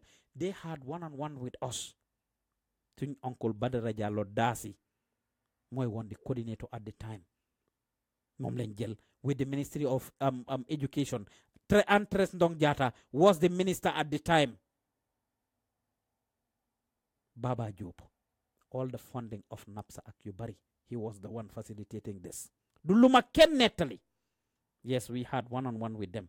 They convinced us that NAPSA was genuine. There is nothing wrong with establishing an organization that will represent the interests of high school students, which, of course, there is nothing wrong with that, in my view and opinion. Tebeteji, I stand with that. Pour I Olof rek them form an organization to represent the interests of the Olofs. There is nothing wrong with it. I Jola rek them form an organization that will represent the interests of Jolas. There is nothing wrong with it. People from Farafenye form an organization that will represent Farafenye. There is nothing wrong with it. Any group of people who have a common interest, there is nothing wrong with them come together, form an association. Wala pour botay bo xamne di ngeen jappale wante. Then Gamsu was there. On the whole, behind the scenes, the purpose of forming NAPSA was to eliminate Gamsu. Let them challenge me. I was there with them. Name si ma mention ni yep ku se setan ñom sen bop wala ku ko dégg nga wax len ko. I was there. When they convinced me, I was added to the media team. And in fact, motabe bi ñoo def Gamsen reconciliation ak yeneen yep ñu ma gis ci télé bi di ma gis place yu bari. And I was associated with NAPSA to a great extent. Awma any regrets with what I did with NAPSA at the time, because I was convinced that it was a genuine organization. Ñun students yi ko form, ñom ñi nga xamne ñoko initiate muy head boy ak head girls yi, it was a dream that was sold to them, ñu form ko. Somewhere along the line, it was noticed that this was not a genuine organization. Fekk nak ku se taxa nga si, ku se bokka nga si. But I'm saying this. One time, biñ formé NAPSA, nit ñi di wax yi li tax ma indi affaire yi NAPSA bi am coming. Du luma kenn nettali. Because one time, dañ daan talk every month or two, ñu ne ñu dem Kanilai, ñu dem Karantaba, dem defi i setal, dem defi yenna programme si. It's a whole long story. But li tax ma indi waxi NAPSA bi. Moy ne time bobu there was rumors Yaya Jammeh duy tam xamlu pour ne dégg na dara mu tam xamlu ko déedéet duy tam xamlu. There was rumors circulating ne dañ ko form because election ngi ñëw dañ ko form pour ñu jàppale am lifin yi so that ñu help to campaign pour APRC pour moom mu win ak lifin dafa mobilize students pour ñu campagnal ko. We went to Kanilai. Du luma kenn nettali duma toog nag di waat wala def anything. Kanilai lañ toog. Yaya Jammeh wax ne mu ngi dégg gaay di wax ne dafa lifin dafa naka dañ ñu bëgg a use ñun pour ñu sànnil ko karta mu ne ñu ne moom bëggut soxlul ñun ñu sànnil ko karta soxlul ñun ñu mobiliser ko pour ñu sànnil ko karta the same wax yim dee wax jine ya ma sànnil karta wala suma Gambian people bi sànnilu li ak li he made the same kind of talk, but guess where he stopped. Mu ne ñu ne xamu dara de waaye moom leen na xam na ko ñi nga xam ne ñoom la nekk di fightal nguur gi moom ñi nga xam ne ñoom laa xëccool he is not gonna hand over the Gambia to any of those people. Moom Yaya Jammeh suy hand over Gambia, he is gonna hand over Gambia to mu joxoon ñu ñun ne suy hand over Gambia maybe yéen ñi toog yéen laay jox Gambia, but none of these old people, none of these people that I'm contesting with, I'm not gonna hand over the Gambia to any of these people.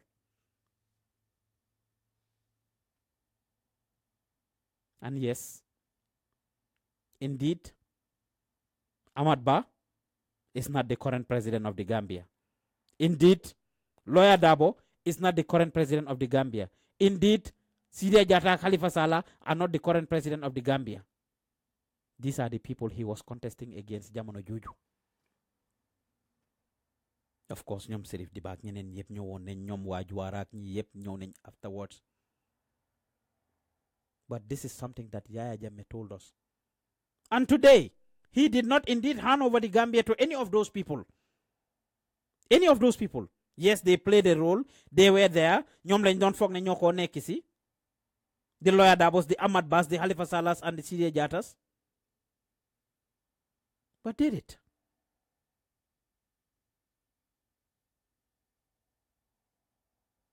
So there are so many things that happened during Yaya Jammeh's time.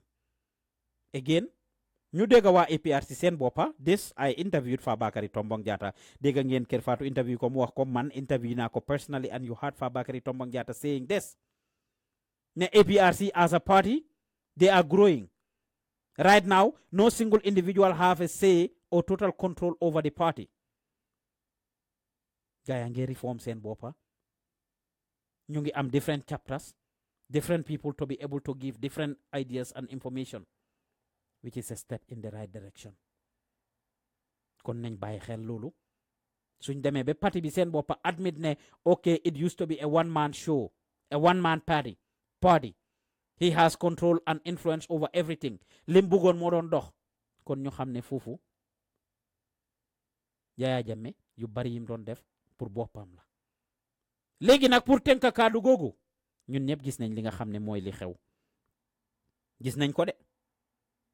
Gis nañ li nga xam ne mooy li xew. Fan la mujjee génn dëkk bi.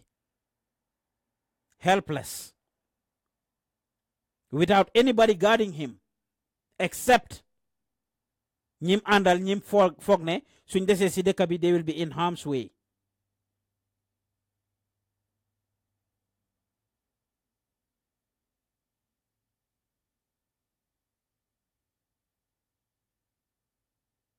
Those are the only people he went with. Moto yek, everything else was left behind.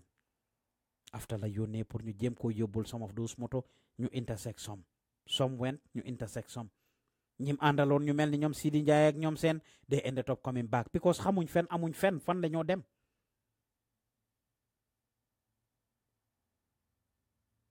Fim nekk ci Equatorial Guinée. Picture sam yi jota gis ci internet bi.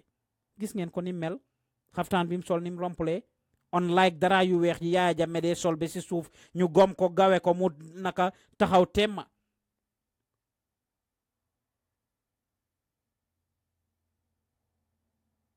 lesson learned ñuy jël asset sam yi di freeze këram gi nga xam ne moo ko moomoon Kanilaay nangu nañ ko léegi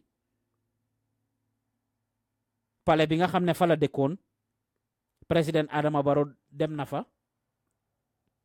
toxu na fa ak all the different opportunities, privileges, powers that he had. Pana ko di last time mun naa call nit jamono jooju dégg ne ñoom Amadou Samba ñu ngi wax ne dofuñ ñu call leen mu call leen ñu bañ a jël téléphone dofuñ mu call leen wax leen dara ñu bañ ko jël Amadou Samba ngeen nettali ne Yaya Jammeh daf ko daan mun a call 1 week continue di ko call every day di waxtaan ak moom mu toog snap ko for 2 weeks mu ne si diggante boobu si kaw nen la dee toog di xelaat ndax duñ ma jël si am I not in trouble lii lele. This is Amadou Samba talking at the commission right now. Yaya Jammeh mun naa call Amadou Samba mu xool téléphone bi ba mu neex ko mu bos reject button bi mu xool ba mu neex ko mu ignore callam wala su ko neexee sax mu block ko ndoog Yaya Jammeh du mun a am access to moom lan la see mun nothing.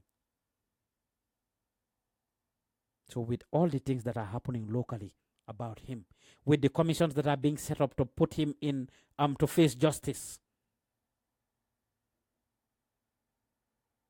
ak sanctions yeeg international things yi nga xam ne ñu ngi ko def pour mu dem dëkk bu mel ni Equatorial Guinea pour muy leer ñi xamut Equatorial Guinea has one of the longest serving dictators in the world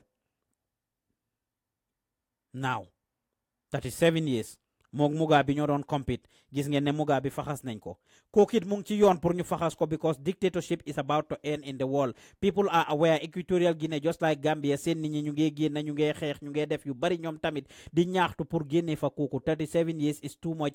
All life presidents should be eliminated, somehow should be voted out. should be voted out,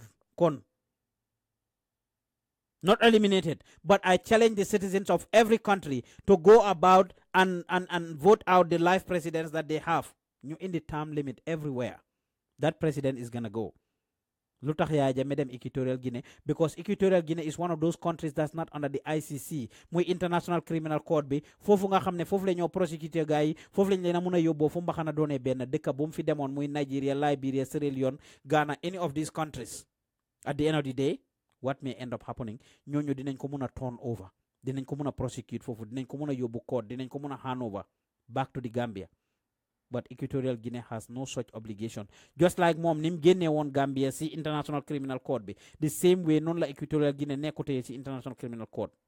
And who is the leader of the International Criminal Court? Fatou Bensouda, a Gambian.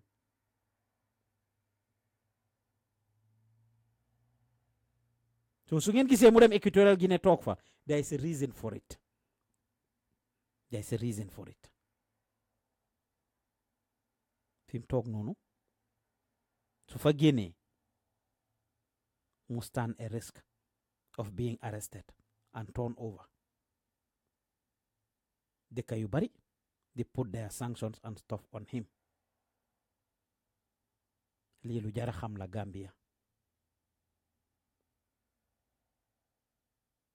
Ma read some of seen comments yi rek. Billy Mune true, but at least 5 years he can get started. Moy bi mo wax ci President Barrow term limit bi. Usman Diouf Mune speak it up, say it louder. Thank you very much. Mohamed Baja Mune that was a puppet association used by Jammeh to use that organization. Moy NAPSA gi nga xamne mom la doon wax. Omar Jammeh Mune yes, all that's good, but 3 years is too short no matter what they agree from the start. From the starting, that was a perspired time for all Gambians. But still, we can change that and adjust to the 5 years. Better, let's please have patience. Patience, mom. Agree na ci de. Mais dañ wara am patience ñun ñep te waru ñoo baye nguur gi yep sax ne fogg ne dinañ mëna def yep, but gor ka dom. Regardless of what, I am with the biw ne do dem be ci digga bi ngeen da nga change fi gor ka dom. That's the bottom line. Billy Diouf mu ne back to topic. Power was so interesting and wise. Thank you very much. Jërëjëf. Kon lan mooy lesson bi former President Yaya Jammeh gis nañ li nga xam ne moom la dunda ak lan la nekk di dunda di face right now. We've seen it. Nguur dafa neex de. Nguur dafa neex. Duma yàlla waaye ne Yaya Jammeh dina nekkaat président yi Gambia. There's a slim chance with that because APRC googu si boppam dem nañ ba contrôle ko, dem nañ ba xam naka la fa demee. waxuma ne duñ ko jox amnesty, waxuma ne duñ ko doon ceral, duñ ko doon am jox yu bari yoo xam ne this government or any other government would not have given him if APRC was to have the chance. Suñ amee chance pour dellu si waa toog nekk di président the leader of the country pour ron dëkk bi waaye ne moom Yaya Jammeh dinañ ko defaat party leader APRC. I doubt it. Mun nañ koo cëral nag ba fu cër em waaye I doubt it. Kon lii is a lesson for all politicians to learn from. It's a lesson for President Adama Barrow to learn from. Xam ne bés dina ñëw. Nguur kenn moomu ko. Dañ la ko dénka. Doole la nag is a very powerful tool. Li Anglais di wax ne power corrupts and absolute power corrupts absolutely. This is a non-fact. Power corrupts and absolute power corrupts absolutely. All politicians, from the president to deputy to mayor ak commissioners ak people that are handling positional responsibilities, xam ne Gambia dafa wécceeku te dafa wécceeku for good. There's not gonna be any turning back. Xam leen ne the media like us and others are watching and are not here to babysit or serve as a sycophant to any particular political party, institution or government. Ngeen def right, ñu wax, ngeen def wrong, ñu criticize leen. We will continue to hold you accountable of all your actions and your doings. Gambia has changed and has changed for good. And the sooner you guys can come to terms about this, the sooner you guys will accept this, the better it will be. Tegu leen fa seen boppa, nit ñi ñoo leen fa tek. and you need to respect the verdict of the people. You need to respect people. ñi leen fa teg loolu ngeen leen doon wax ne moo tax ngeen liggéeyal leen. Right now mayoral election baa ngi on. For example, we've seen all the candidates that are campaigning. Parliamentary election baa ngi woon on. Gis nañ parliamentarians yëpp going about organizing settles and doing all kinds of things balaa election si passé na ba tey ji we are seeing some of them doing it. Let them continue doing so. loolu lañ promise nit ñi. loolu lañ promise nit ñi. The same thing mayoral election daa ngi ñëw. We've seen some of them going to organize settles. We've seen some of them building bridges. We see some of them donating trash cans at dumps ak lifin ak yooyu. loolu ngeen dig nit ñi de. bu leen dem ba ci biir nag ngeen bàyyi ko. ñun de we are documenting all of these things. We are watching all of these things, and we will continue to remind them of your promises. We will continue to remind them of the things that you did to convince the people that yéen ay waaja nañ leen sànnil karta. You promised the people that you have their interests at heart. yéen ñii politique yépp loolu ngeen nekk di dig nit ñi. am su ngeen demee ba si biir nag li ngeen faa fekk ak li am benn la is a different story. moo tax kon su ngeen a diggee ngeen diggal li ngeen mun. waxuma politique yi xaste saagante ŋàññante and stuff waaye su ngeen a diggante ngeen diggal lu ngeen mun. diggaleen lu ngeen mun. def leen lu ngeen mun. li ma wax ni dégg naa Obama wax ko dégg naa Donald Trump wax ko. Obama bi mu toogee less than 1 year boppam bi am béjaaw commencé di béjaaw foog naa jëli na moo ko doon interview di ko laaj ne ko Mr President lu xew ak coow li yëpp bills yi nga waxoon ne di nga ko pass reforms yi nga waxoon ne di nga ko def lii ak lii ak lii économie bi nangam ak nangam. Obama ne ko su ma la waxee dëgg it's not as easy as I thought it was. yombeewut kon ni ma ko foogee woon.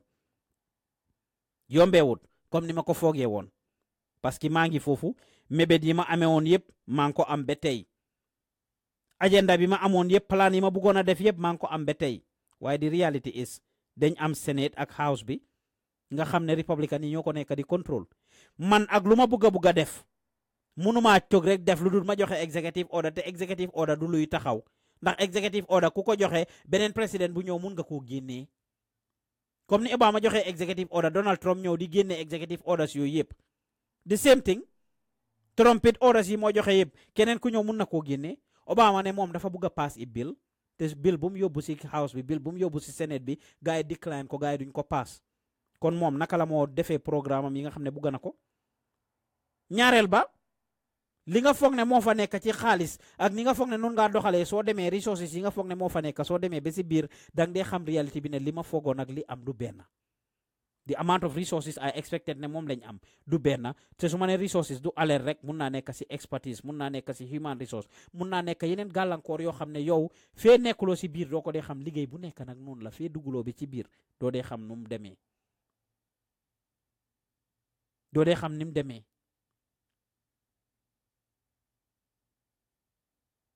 fee dugguloo bi si biir doo dee xam nu mu demee. li ma leen a wax ni si gannaaw rek dama doon am meeting ak suma team bi ci Gambia ma leen ko explainal démb bi ñoo def vidéo bi def reporting bi am ñuy comment di kaas ne vidéo bi professionnel ñii di kaas naan waaw lu tax ngeen a làkka olof rek am du ñëppa ñi leen a seetaan ñëppa dégga wolof and stuff and this happened to get to my team some of them saw the comments and I told them gars yi commencé di wax liñ nekk di daj whether we even have reporters who speak other languages.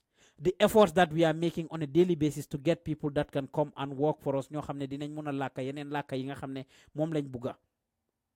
internet problème biñ am ñu war a dem fenn moto problème different kinds of constraints yiñ am kenn si staff yu am emergency ba tax mënut a ñëw ba tax ñu short staff waaye yéen ñiy seetaan ndax loolu seen problème la déedéet. All you want to see is nañ leen indil lu set lu baax lu rafet. That's all you guys care about and nothing else. The same thing. When Obama said this thing, it made a lot of sense to me. Donald Trump ma dégg mu wax ko ak moom ndofam gi yëpp dégg naa mu wax lu mel noonu. Mu ngi jàng a lot as president. And this has to do with security. Ni mu foogoon ne security dëkk bi noonu la mel noonu la things di yombee wax yu mu doon wax yu bari bi mu ñëwee ba toog ci Oval Office bi and things are done differently than what he expected. Dafa mujjee jébalu moom tamit. I heard him doing a press conference with I think it was the Prime Minister of Japan or Taiwan and he made mention of something like this. It comes to the same thing with politicians in Gambia yi mun ngeen a dig nit ñi lépp lu ngeen bugg a dig nit ñi but the bottom line is li ngeen a digee na nekk lu leen óor ne di ngeen ko mun a def.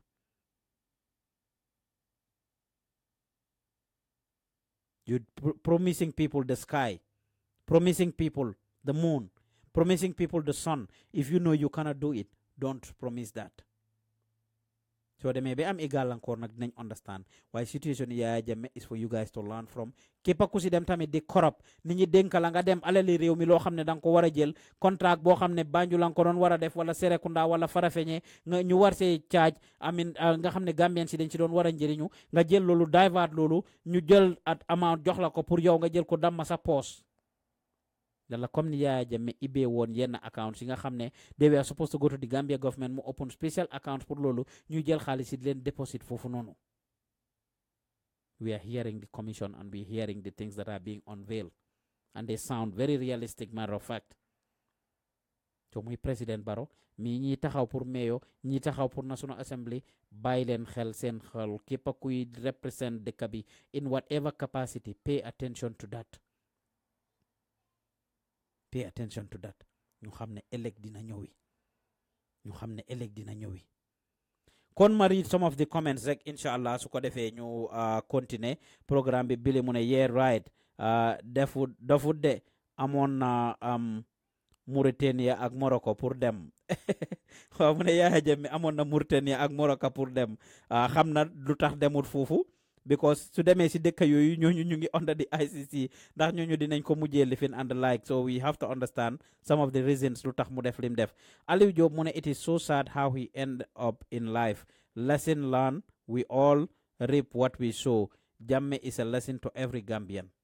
Dégg bu wér dégg bu wér xanaa Gambian bu bañ a dégg nag comme ni ma leen ko waxee si commencement bi ne magam jëmma digg bëccëg gi ndara kaama nga wan ko janta bu ne fanga mu ne la gisuma ko doo ci mun dara nga ci dut mun kon bu leen wax dara ñu jël a quick break suñ dellu see rek ñu waxtaan ak yéen Gambian yi nga xam ne ñu ngi Germany kat ñu ne dañ leen war a deport President Adama Barrow ak Foreign Affairs Ministry bi dañ sign a deal with Germany pour ñu delloo Gambian yi nga xam ne ñu ngi Germany loolu am la am amul dinañ ko waxtaanee suñ dellu si waatee ak yéen ñu ngi leen a bëggee di leen gërëm di leen sant yéen a ngi déglu lu tax Gambia du dem show we will be right back don't go anywhere. sama yaay bàyyi ma ma dem seeti xale yi seen language hakeñ looloy dëgg waa géej ñoro Afra ak Kitchen bu ñu làngee ba pare rek kenn dootul làng waaye daal waa géej ñoro Afra ak Kitchen yàqoo leen ko benn yoon ndax bëgg lu baax xam lu baax te di ko xalaat di ko def ci réew mi réewi Gambia yéen sama gaañi waa géej ñoro Afra ak Kitchen ñoo leen di woo ci exclusive ngoonal barbecue samedi 20 fan ak juróom-ñaar ci weeru décembre dama ne da ngeen a bëgg a lekk yu neex yu saf sàpp yu sell te wóor fekk si leen ñu ndax foofu yaa nga fa barbecue and Afra snacks lekk yi daal saf na sell na wóor na te it nag day ànd ak entertainment gu saf sàpp ni lekk yi di safee noonu la entertainment gi di safee guddi saf sàpp laa ko tuddee gaañ yi bés bi kañ la samedi 20 fan ak juróom-ñaar ci weeru décembre waaye nag di leen fàttale géej njooro Afra ak Kitchen ñu nga jàkkaarloo Apple Tree High School bi képp ku ci bëgg a am lu leer jëlal sa téléphone jokkoo ak ñoom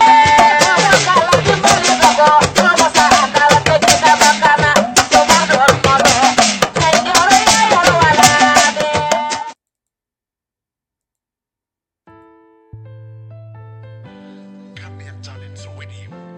Lutakh Gambia to them. Show.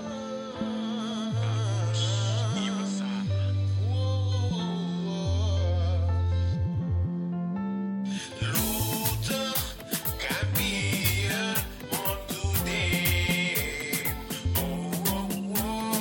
Paos ak iwasan ñoo koy def. Gambian talents radio.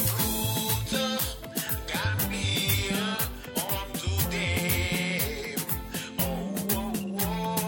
Paos ak iwasan ñoo koy def. Gambian Talents Radio. Gambian Talents Radio. Lutakh Gambia to them. Show. ñu ngi leen a bëggee di leen dalal di leen tatagal ci beneen yoon fii ci Gambian Talents Radio Lutakh Gambia du dem show Pa Ousmane ak Iva Sarr leen ko indil dimanche bu nekk rek tey nag Iva mënut koo meeg maa ngi leen a fàttali ne suba inshallah dinañ leen indil Celeb Avenue spécial maak Jallow Jerry lock leen ko down fii ci Gambian Talents su ngeen xëyee ba di ngeen a tëdda inshallah lépp luy xew Gambia dinañ leen ko indil ci Christmas bi suñ bokki Christians yi ñu ngi am benn house bi nga xam ne gaa ko war a donate ëllëg ci suba si dinañ dem pour indil leen loolu dinañ leen indil li nga xam ne mooy egere bi astafurla carnival bi nga xam ne ñoom Sol Sow ñu ngi koo def foofu ca Moscow dinañ leen ko indil ak hontin yeeg yeneen yi nga xam ne ñu ngi xew foofu noonu niñ koy defee ci Christmas bi niñ koy defee ci julli Tabaski yeeg yeneen fête yi nga xam ne jullit yi dañ koy am ci réew mi noonu lañ leen ko fas yéene indilalee comme ñu ngi leen a ñaax ngeen jàppale Gambian Talents Radio képp ku am sa business nag wala any institution boo xam ne rek you want to advertise it you want to sell your products and services this is the place to advertise your products and services around the world to the Gambians especially yéen ñi nga xam ne yéen a ñuy seetaan di ñu ñaaxtu dégg ngeen li ma fi wax production is not easy it's not cheap and right now we have a team su ngeen buggee ñu leen a indil programmes yu nu mel ak yeneen programmes yi yëpp ñu ñuy gestu pour def gestu bi because objective journalism fact based journalism is very expensive because da nga need pour research te Gambia ñun ñi liggéey ci wàllum media suñ biggest challenge mooy loolu wax naa leen si gannaaw ne leen Semester Avenue bi nga xam ne ñu ngi ko def sax right now the biggest challenge we are having is people trying to decline because bëgguñoo feeñ bëgguñoo lii bëgguñ ku leen mere bëgguñoo def lii bëgguñoo def lii bëgguñ ñu gisee ne dañoo xajaan nangam ak nangam ak nangam having information is very expensive and it takes time it takes money it takes resources ak expertise in order to be able to investigate and get the right piece of information so moo tax maa ngi post suñ PayPal link bi foofu ngeen jàppale ñu by donating to us any amount will help us no amount is too small lépp lu ngeen ñu donate rek inshallah bi assured ne it will go towards a worthy cause yi nga xam ne ñu ngi koo def jëmtuwaay yu ñu war a jënd ak yi ñu war a def yëpp dina am solo su fekkee ne PayPal bi doxati tamit if you guys have family in the Gambia wala yaa ñoo seetaanee Gambia mun ngaa dem ci suñ studio bi nga jox ko fa soo ñu contacté dinañ la jox suñ account number bi and you can deposit the money out there daf ñu njëriñ dina la njëriñ so su fekkee ne li nga dégg neex na la su fekkee ne li nga dégg yaa ngi see jàngee yaa ngi see njëriñu nañ leen soppi doxin and soppi doxin includes ñuy supportante financially and like all the time ñu ne dégg ñu leen ko wax ne dañ dee dégg ngeen ñuy wax ne yéen a ngi defee good job waaye na ànd ak loxo bu ñëw no amount is too small su kii joxee tuuti kële joxe tuuti rek incha allah dina baax ñun ñu ngi leen a bëggee di leen gërëm bu baax a baax a baax di leen sant kon jamono ji duñ def dara lu ñu continuer show bi fan lañ emoon ñu ngi doon waxtaan ak yéen ci former président Yaya Jammeh ak li nga xam ne def na ko ci bim toogee as president of the Gambia the past 22 years ba tax dëkk bu mel ni America put a sanction to his assets a freeze to his assets ba pare sanction ko moom si boppam moom ak Yankuba Baji ci Gambian si du ñoom kenn nag pour relalal leen ko pour muy leer different presidents ak different individuals ñoo xam ne def nañ ay jaloo rek ay tojaange around the world ñooñ lañ sanctions waaye yàlla dafa def Gambia nag Yaya Jammeh bokk si kon loolu nañ ko bàyyi xel bu baax a baax a baax su loolu leer weesee semaine biñ passé nii dégg nañ news muy xibaar bi nga xam ne mu ngi jógee ci Gambia di jamaan président bi nga xam ne Mr Walter ñëw na Gambia for the first time rawatina bu new government bi toogee pour establish bilateral relationship ak nguuri Gambia muy loo xam ne nag ñu bari rafetlu nañ ko parce que comme ni ma ko waxee history la Germany is not a small country in the world platform Germany is not a small mañoxo Tom Dick and Harry country in the EU they are well respected they have a voice in EU te Gambia jaxasoo nañoo ak EU ci yu bari ñoo def diggante bi ñagasoon na ci time former président Yaya Jammeh gis nañ bi moo dem di def demonstration gars yi di demonstrate against the EU demands ak yooyu bi EU ñëwee di ko laaj na respect human rights nangam ak nangam ak nangam bañ indi gars yi civil servants yëpp ñu protest di wax ne dañoo protest against EU demands yi te li EU doon rajte yëpp nekkoon ay farata loo xam ne dafa jàppale askani Gambia ci jamono jooju so diggante EU ak Gambia ñagasoon na rawatina the past 5 years yi nga xam ne former président Yaya Jammeh mu ngi fa ndax si la doon def yu bari Gambien ci nekk bitim réew tamit nag di génn di ñaaxtu di génn di wax ak EU di joxe conscience ñuy document di gis human rights violations yi di gis economic crimes yi ak yeneen yi nga xam ne ñu doon go on ba tax EU mujjee stop funding ak ndimbal gi nga xam ne ñu ngi ko doon jàppale réewi Gambia ci at moomu ci at yi passé ma ne la président Jammeh bi ñëw Gambia is seen as most and a lot of people as a step in the right direction mu ñëw toog waxtaan ak président Adama Barrow indiwaale ay German businessman indiwaale ay German entrepreneurs indiwaale ay German enterprises ay German experts pour ñu ñëw seet réewi Gambia ak Germany naka la ñoo mun a jàppale wante réewi Gambia ak EU naka la ñoo mun a jàppale wante leen bilateral relationships lañ mun a am pour make sure ne diggante bi ratax na loolu mooy woon mébét bi mooy woon tànka bi mu ñëw nag ci diggante bi ma ne ba tey rek loolu moo tax ñu ne démocratie ndax Pa Ousmane dina gisee nii Billy Diouf gisee ne le Ramatulaay dina gisee ne le Abdoulaye Thiam gisee ne le Bintu dina gisee ne le Xoja gisee ne le Abdoulaye dina gisee ne le Demba gisee ne le Paate gisee ne le Samba gisee ne le ñëpp dañ mun a ànd gis-gis ma ne am na ñoo xam ne dañ foog ne ñëwi président Jammeh bi Gambia amut fa benn njëriñ te foog ñu respectal leen ko nag seen gis-gis lañ wax de képp ku gisee noonu yow ak keneen ak keneen ak keneen da ngeen ko war a respectal ma fàttali suñ nit ñi suñ déggee ñu ne démocratie wicc xamuñ ko lu bari wax naa ko ci commencement bi mooy ne yow kat da nga war a wax sa xalaat da nga war a am sa xalaat ak sa kàddu ak sa gis-gis ak sa gisin nga wax loolu ba pare nga bàyyi keneen ki moom tamit mu wax waxam soo waxee sa kàddu ba pare nga bàyyi keneen ki mu wax kàddoom nga respectal ko kàddoom mu respectal la sa kàddu kon ñëwi Jammeh président bi ñi ko gisee ne du lu baax ci réew mi defen na si biir wax nag wax nañ ba ñu ne bi mu ñëwee dafa wax ne waaw am 1500 Gambians dañ leen a deport ñu nekk foofu 1500 Gambians ñu nekk foofu ñu ne dañ leen a deport ne président Jammeh bi moo ko wax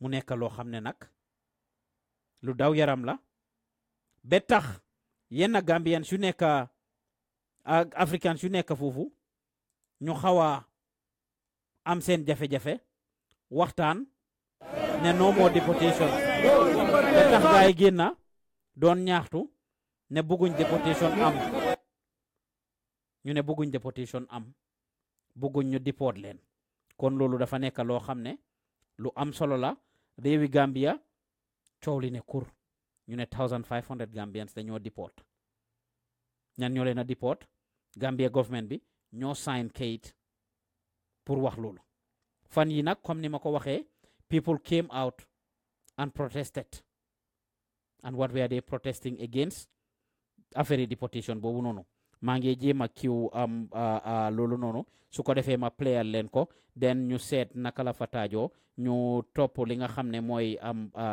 li des ci yëf yi and we take it off from there maa ngi leen a bëggee bu baax a baax di leen gërëm di leen sant si seen déglu bu rafet bi yéen a ngi seetaan Lutakh Gambia du dem show Pa Ousmane nekkal leen ci gannaaw microphone bi comme ni ma leen ko waxee rek ci gannaaw we have like some gàllankoor that are preventing us from being able to do certain things why justify it anything kon maa ngi leen a bëggee ma indil leen this video rek ñu seetaan ko léegi nii mooy ñooñu nekk Germany of course nga xam ne ñu ngi doon ñaaxtu lan lañ doon ñaaxtu affaire deportation bi ma play video boobu if you guys didn't see it then we continue the conversation kon ñu ngi leen a bëggee di leen gërëm bu baax a baax the video is right here ma dugal ko léegi nii rek incha allah su ko defee ñu take it off from there jërë ngeen jëf ma indi this video right here yes sama yaay bàyyi ma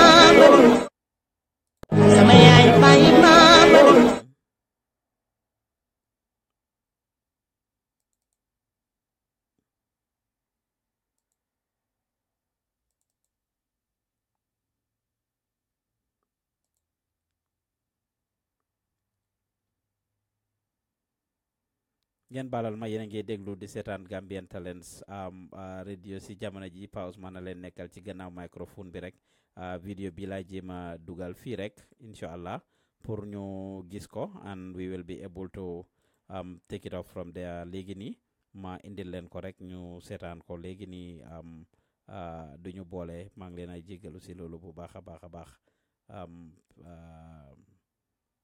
this video here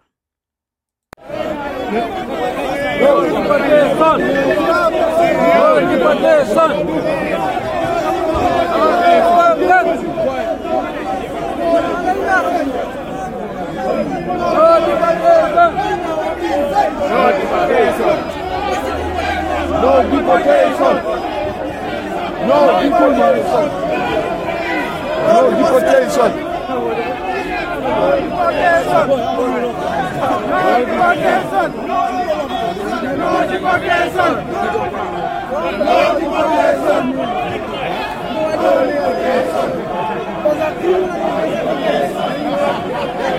No deportation.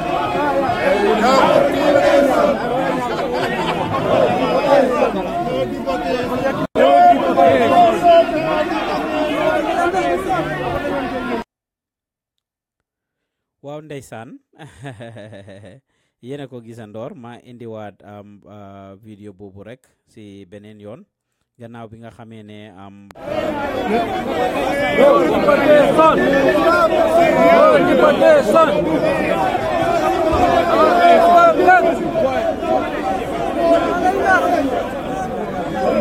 No deportation.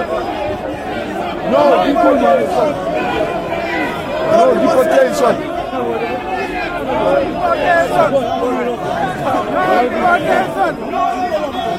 No deportation. No deportation.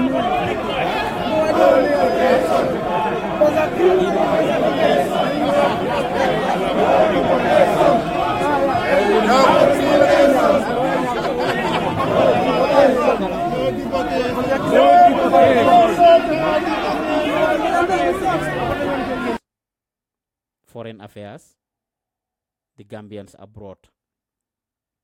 Jiite ko di kan Lawyer Darboe génne nañ a press release. Audio si nag dañoo circulate si internet bi. Video si dañoo circulate si internet bi. Social media.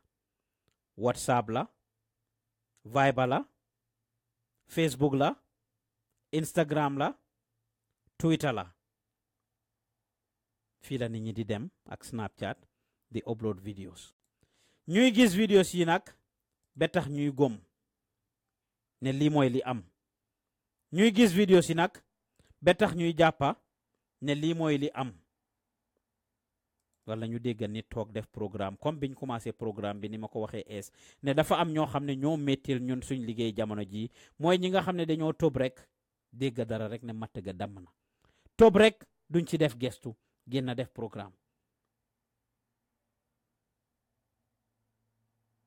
may ñaax ñu bàyyi xel dem live yomba na neex na téye sa phone yomba na waaye dañ am responsibility képp ku si bugg a dem live fine.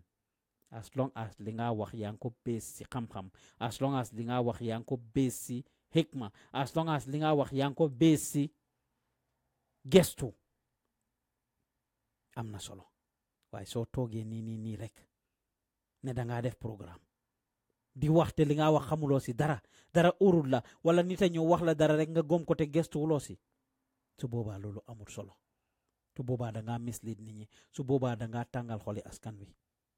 yow mi tamit di déglu nag di toppa Facebook ak Instagram ak Twitter ak Snapchat maa ngi laa ñaax yow tamit di la ñaan pour nga bàyyi sa xel du loo gis rek gom ko du dégg tër rek na ma tëgg damm na kon Gambien yu nekk bitim réew di génn di ñaaxtu di def yenn yi mun nañoo dugal seen boppa and governments nag talk institutions talk yenn yi ñu wax nag defend seen boppa wax yenn yi te li ñoo wax du lu am but in this case fooguma gaay dinañ create something like this. kon kàddu googu di sukkandekoo ci li nga xam ne moom la ñu Minister of Foreign Affairs wax Ministry of Foreign Affairs wax kon ñu ngi dàqal loolu ne jamono googu kat li tax ba gaay génn na ne dañ ñëw deport gaay yi du lu am bii nag du first time ñu ngi jiiñ Foreign Affairs something like this is not the first time waxoon nañ the same number ne moom lañ deport from America in the past waxoon nañ ci affaire yi deport Libya yi in the past cooli kër ne fiti balaa Libya saga boobu di génna balaa ñoo xam liñ xam ci Libya a month ago ay 6-7 months ago am na coow lu ne woon kur bi ñoo delloo ji gaay ñoom at their own effort voluntary deposition yi doon xew ñu ne ñu nekk Europe lañ doon deport te nguur gi ñoo leen doon deport loolu amul nguur gi génn nañ leeral ko. So the government of the Gambia under the Ministry of External Affairs, Foreign Affairs, génn nañ ñu binda mu ne the government of the Gambia has not signed any deportation agreement with the Federal Republic of Germany. Ministry bi ñooy wax de ñoom ñi nga xam ne ñoo ko amee Foreign Affairs ñoom ñi nga xam ne ñoom ñoo amee wàllum Gambien see luy xew bitim réew diaspora bi diplomatic missions yi everything that has to do with relationship bi Gambia ak bitim réew ministry bi nga xam ne ñoo ko amee jiite ko di lawyer Ousainou Darboe ñoo génn ñu dàq kàddu gi mu ne the government of the Gambia has not signed any deportation agreement with the Federal Republic of Germany. It has come to the notice of the Ministry of Foreign Affairs, International Corporations, and Gambians abroad of the Republic of the Gambia that the Voice newspaper had published in its issue of Monday, 18 December 2017, an article with the headline, 1,500 backway boys await German deportation. Muha fatali wadla nela Voice newspaper on the 18th, Taylor on the 24th, 6 days ago. Voice newspaper ñoo binda title ko sen headline bi ñu def ko ne 1,500 backway boys await German deportation ne 1,500 junne juróomi téeméeri Gambian ñu ngi xaar pour ñu deport leen ñu yokk ci mu ne a similar story was carried by the Standard newspaper in its publication of the 20th December 2017 under the headline Anger in Germany as Gambians protest deportation agreement.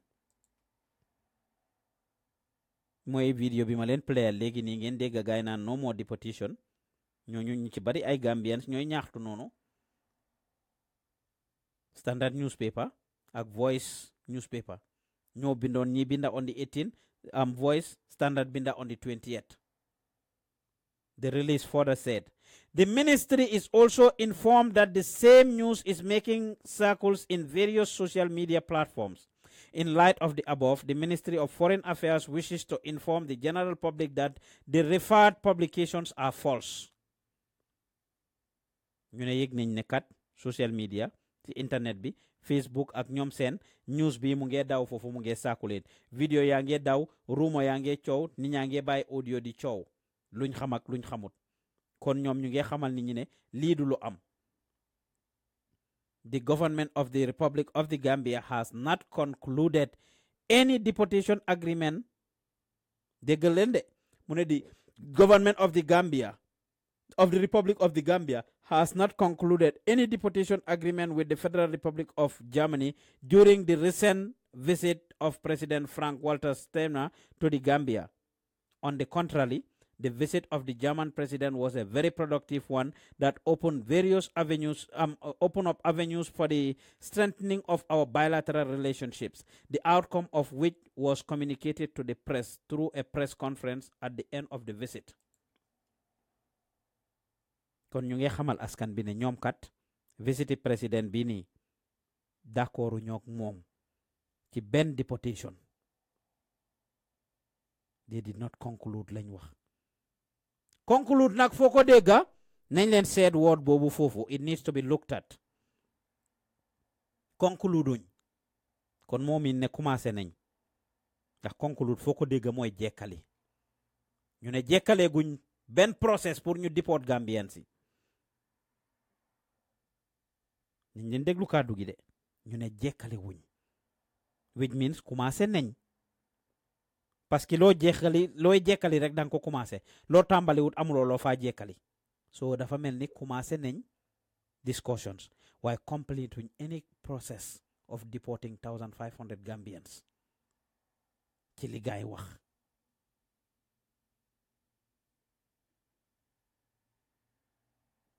wax kon loolu lu jara bàyyi xel la ñu ne lii kat ñoom làppatoo nañ ko wax nañ ko taskati xibaar yi ci gannaaw bi nga xamee ne meeting bi président bi am ak président kii bi jekkali nañ ko mu dem fooda mu ne la it is disheartening to learn that the historic visit of the German president is being portrayed in such negative light even after the above mentioned media outlets were informed that this information was false news. ñu ne kat ñoom ñu ngi mettitlu li nga xam ne kat ñaari media house yooyu ñu wax ci gannaaw muy Voice ak Standard newspaper binda nañ ko ci affaire yi visite président bi ci seet gi nga xam ne ñëw na seet ci ko réew mi ñoom ñu ngi mettitlu loolu parce que ñoom xamal ne ñii ne news bi ngeen a wax information bi ngeen a wax xibaar yi ngeen a joxe kat du xibaar yu am du xibaar yu taxaw waaye ñooñu still binda nañ seen binda ñoom ñu ngi mettitlu loolu mu ne the Gambian nationals in the country and abroad are therefore urged to exercise restraint and not to take in any actions that are based on these false publications, rumors, and that have a potential to undermine our bilateral relations with the Federal Republic of Germany. Kon nguuri Gambia kat ñu ngi ñaax bépp doomi Gambian ku nekk ci biir réew mi ak ku nekk Germany pour nga bàyyi sa xel bul dugal sa bopp ci dara ñaaxtu yi mel ni ñi nekk Germany li ñoo ñaaxtu nii ak yeneen ñaaxtu yi nga xam ne ñu ngi xew foofu yépp moom la gaay di waxtaanee ñu ne kat na doomi Gambian si bàyyi xel loolu ñu bañ koo def ñu bañ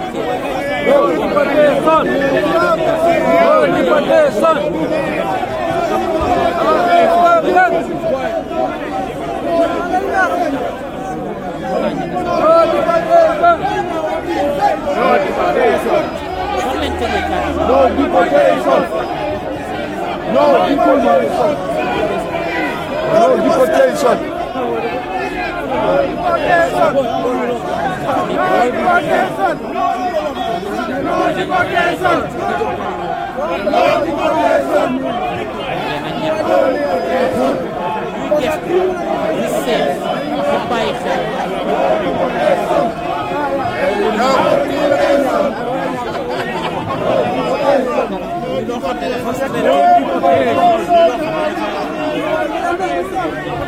liggéey ci nguur gi waaye leen na dee dinaa ko wax ni ko gaay di yombalee ci press release bi yombee wut noonu in reality because for the longest we have made several efforts pour reach out to them pour ñu jox ñu information rawatina through the press secretary office of the president muy Miss Ami Bojang Sissoho du wax ak ñun. A lot of them right now is late in the Gambia, but we are having this show. Suma kolon lawyer Dabo moom mi nga xam ne mooy ministre bi, which I have done on numerous occasions, on several occasions. It's hard to get the office of the president through the press secretary. We have made several efforts to verify information which proved to be very difficult to get. So kon ñu ngi challenge guy niñ ko waxee ci press release boobu ñu ne false information la suñ bañee media houses yi di binda false information, let them be available to verify things. Let them come out and talk to the people prior to it getting out there. ñaareel nag government bi dañ dee xaar ba dara xew loolu maa ngi leen a ñaax ñu improve fi lu bari. This current government lu bari duñ dee toog rek génn pour wax ak askan wi, dañ dee xaar ba askan bi ñaaxtu dara ba askan wi génn bañ pare pour def action ñu door a génn.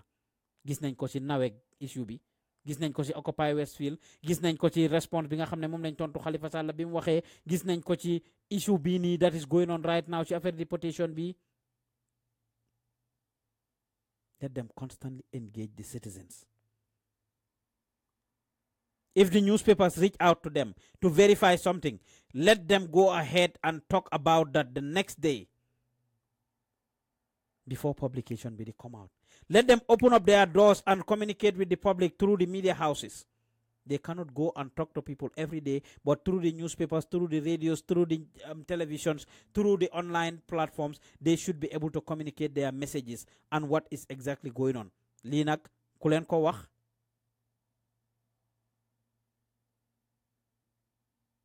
mu ngi leen a jàppale pour ngeen make sure ne yéen a ngi communicate with the Gambian people and communicating instead of waiting ba dara xew ngeen ñëw pour leeral ak joxe prior information du benn na gaay yi gën a góorgóorlu pour joxe prior information kon nag loolu foofu lañ ko tënkee di leen wax ne according to the Ministry of Foreign Affairs affaire yi deportation bi ñoom jekkalee guñ ko niñ waxee ne concluduñ it suggests that they have started but they haven't concluded, they haven't finished. Tàmbali nañ waaye jekkalee guñ so kon buñ ne tel na mataga damana maa ngi ñaax Gambien si yëpp pour ñu dal tey parce que am na nuñ doxalee si loo xam ne dulul taxaw dinañ dugal réew mi si problème am na nuñ taxawee ci loo xam ne dulul taxaw yuñ action si ñoo def dinañ tax ba diggante Gambie ak Germany ñagas te jamono jii kat am nañ interest bu baax Germany te waruñoo ñagasal loolu ci loo xam ne dulul taxaw baag we boy si nañ seet ni ñoo jéem a def pour stay out of trouble Germany gi nekk muñ dal suñ ne deportation yi tamit ñaareel foog naa dafa am looy war a def ba tax ñu deport la you have to have some form of criminal record mun ngaa nekk ne amuloo kayit waaye still dafa wane ne da nga illegal so honestly nañ leen waxante dëgg ñun suñ boppa suñ dëkka bëgguñ kenn ku illegal ku fa nekk bëgguñ kenn benn criminal bu nekk Gambia. We don't want any foreign criminal to come and reside in Gambia, to come and live in the Gambia. That's the bottom line. So ben deka si aduna nak du buga lolu. So if a Gambian is in Germany, if a Gambian is in the U.S. or other places and is doing some criminal activities, honestly, lolu doesn't tell well for the name of the country. Why nak li society wax ne ni man kuke kutela. If you are not breaking the laws, if you are abiding by the laws, if you are getting out of trouble, if you are not getting into trouble, if you are staying and taking care of your business, if you are trying to regularize the status and you are doing it in the right way, nekulo di cause ben fitna, foguma dinga am much problem. Foguma dinga am much problem. Kana feke bole la si rek wala situation bu extraordinary waran ko. Way ma ngi ñaax Gambian yu nekk Germany pour ñu stay out of trouble. Pour ñu bañ a encounter law enforcement because law enforcement ñaareel ci kuñ seet ci ñun dinañ gis dara si yow xanaa ñoom ñu bëggut a gis waaye kuñ gestu seetaat sa affaire dina am fenn ñaar foo xam ne dinañ fa gisee kon nañ leen get out of trouble nañ leen represent suñ dëkk and represent it well wherever we are. This is the issue lii mooy li nga xam ne dafa taxaw ñu war koo bàyyi xel bu baax a baax a baax kon we will rely on what the ministry said ne ñoom kat they haven't signed any deportation agreement. Di leen fàttali yéen ñi ñuy déglu kat ku si nekk Gambia wala nga soxla i-kaas customized coffee mugs, we can make them for you. Ku si soxla t-shirts ak yooyu, we can make them for you. Ku soxla uniforms wala yenna yi sa business bi, yenna yi ngeen a soxla all your printing needs, branding of your business, we can do it. Advertisement, video commercials, music videos, documentaries and the likes.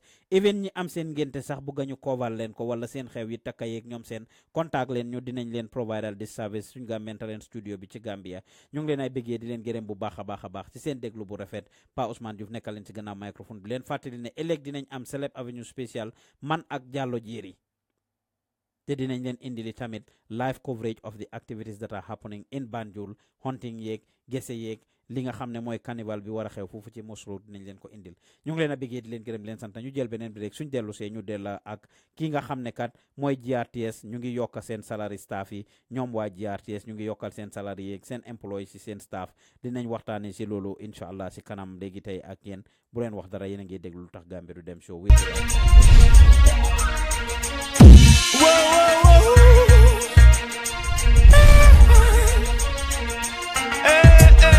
Gambia, this is the only place to be December 29th. Yeah, check this. Praise this to the Most High God, Almighty the greatest. Independence Stadium, you know what I'm saying, open mic festival. Open mic has definitely contributed so much to Gambian music, and it's undeniable. In the past 10 years, it has created a symbiotic relationship with everybody in the industry, and it has definitely been the catalyst for the revival of Gambian music in the past 10 years. And we celebrating 10 years of Gambian music renaissance through the Open Mic Festival, December 29th, right here, Independence Stadium, you know, and we trying to do something out of this world where we paint the sky the colors of the Gambian flag, red, white, blue, white, green. So you're going to stand anywhere in the world, look up in the sky, and that's what you're going to see. Red, white, blue, white, green. December 29th, independent stadium, open mic festival. We uniting Gambians from all different walks of life through music. One Gambia, one nation, one people. Righteous. One day, boy, you see the right way. One day it be complain, no matter who you be, no matter what you doing, no matter who you be. Marade mom nit ku baax la ko ñaan loo mu ñaan ko tooñee mu jéggal la ko woowee mu wuy la maraay jéggal maraay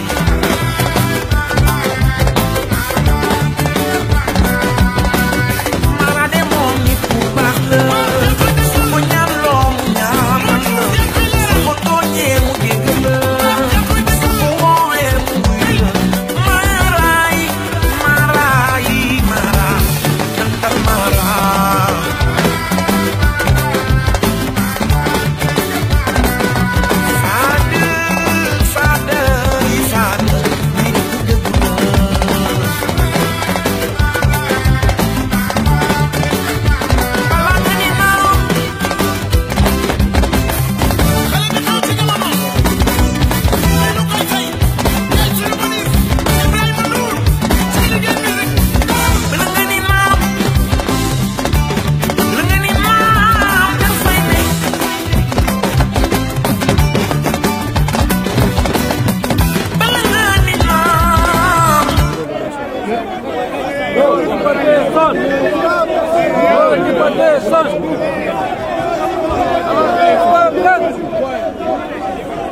No deportation. No deportation.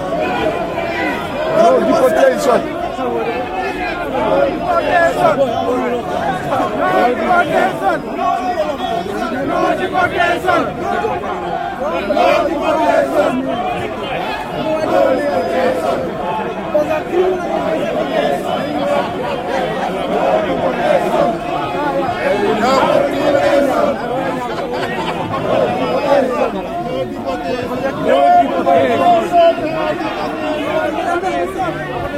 alal suñ nguur gi wax nañ ne ñoom kat nekkuñ di leen deport kon dal leen ngeen ànd ak tekk ak tey bu leen génn di bokk si loo xam ne dafa ñagasal diggante Gambie ak Germany képp ku ko defi tamit li la fa jot yaa ko teg sa boppa ndax nguur gi wax nañ la ne nga exercise restraint Demba Jaw mu ne please tell them that they do it with we will finish them mu ne pa if they do that we are going to finish Barrow a date open a wax waaye guys signuñ document boobu noonu wax nañ ko for now we have to hold them by their words and we continue to monitor the situation if there is any change or anything will happen inshallah dinañ ko wax bili mu ne deport dafa am yoon pa Ousmane Barrow or the German Prime Minister or to be or whoever kenn munta deport nit si neen immigrant dafa am yoon nay xam sa di wax nañ xam balaa ñoo wax waaw that's a very good point jërëjëf thank you very much Chat Fall mu ne thank you very much waa kon boog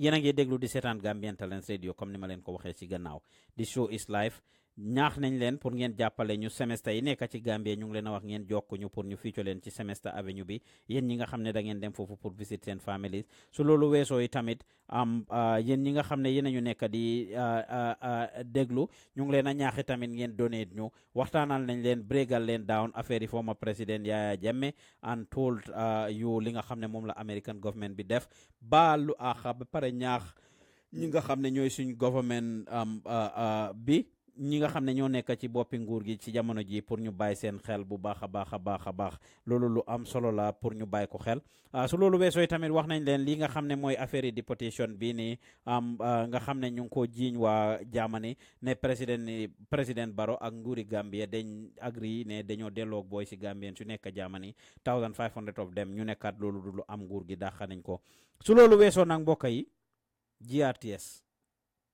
GRTS mi Gambia Radio and Television Services ci njiiti Ibrahim Silla institution bi nga xam ne Gambien su bari ñi nekk biir Gambia ak bitim réew dañ lusoon hope ci GRTS ñu nekk biir Gambia ak bitim réew dañ discourage woon ci GRTS ñu nekk biir Gambia ak bitim réew dañ ñàkkoon yaakaar ci GRTS. The reality is ñu bari duñ ko daan seetaan ñu bari duñ ko daan topp ñu bari duñ ko daan déglu lu tax because ñu ne Yaya Jammeh dafa contrôle télé bi lu tax ñu ne because GRTS amuñ woon programme lu tax ñu ne waa GRTS amuñ xorom kon at yi yëpp waa GRTS dégg nañ lu ne ndeysaan jógee ci réewi Gambia jógee ci Gambian si de président Barrow jëlee nag gannaaw bi nga xamee ne time political impasse bi Yaya Jammeh génne na fa Lamin Manga def fa balaa loolu génne na fa Sabally ndiwaat Lamin Manga génne fa Lamin Manga def fa Malick Jones den ñu ñëw nag génne fa Malick Jones indiwaat président Barrow jël Ibrahima Silla def ko fa so far ñu gis Ibrahima Silla some of the transformation yoo xam ne def na ko bi mu toogee ak tey from the computers he get for the institution, bonding with the staff, having meetings with them, meeting internationally, initiating and creating different programs, mashallah. Dem nañ fofu spend a day with them biñ demee Gambia bi ma demee Gambia ngeen gis waxtaan yi ma def ak moom ak ni ma def ak yeneen staff yi seen départements yëpp ñoom ñëpp ñu joytul ñu seen problème yi nga xam ne moom lañ am ñu xam ne ñi kat ñu ngi taraay bugg nañoo def waaye liñ amoon ak liñ mënoon du benn kon ñu yàgg a critique gaay ñuy ñaax Gambians yëpp ñu support GRTS.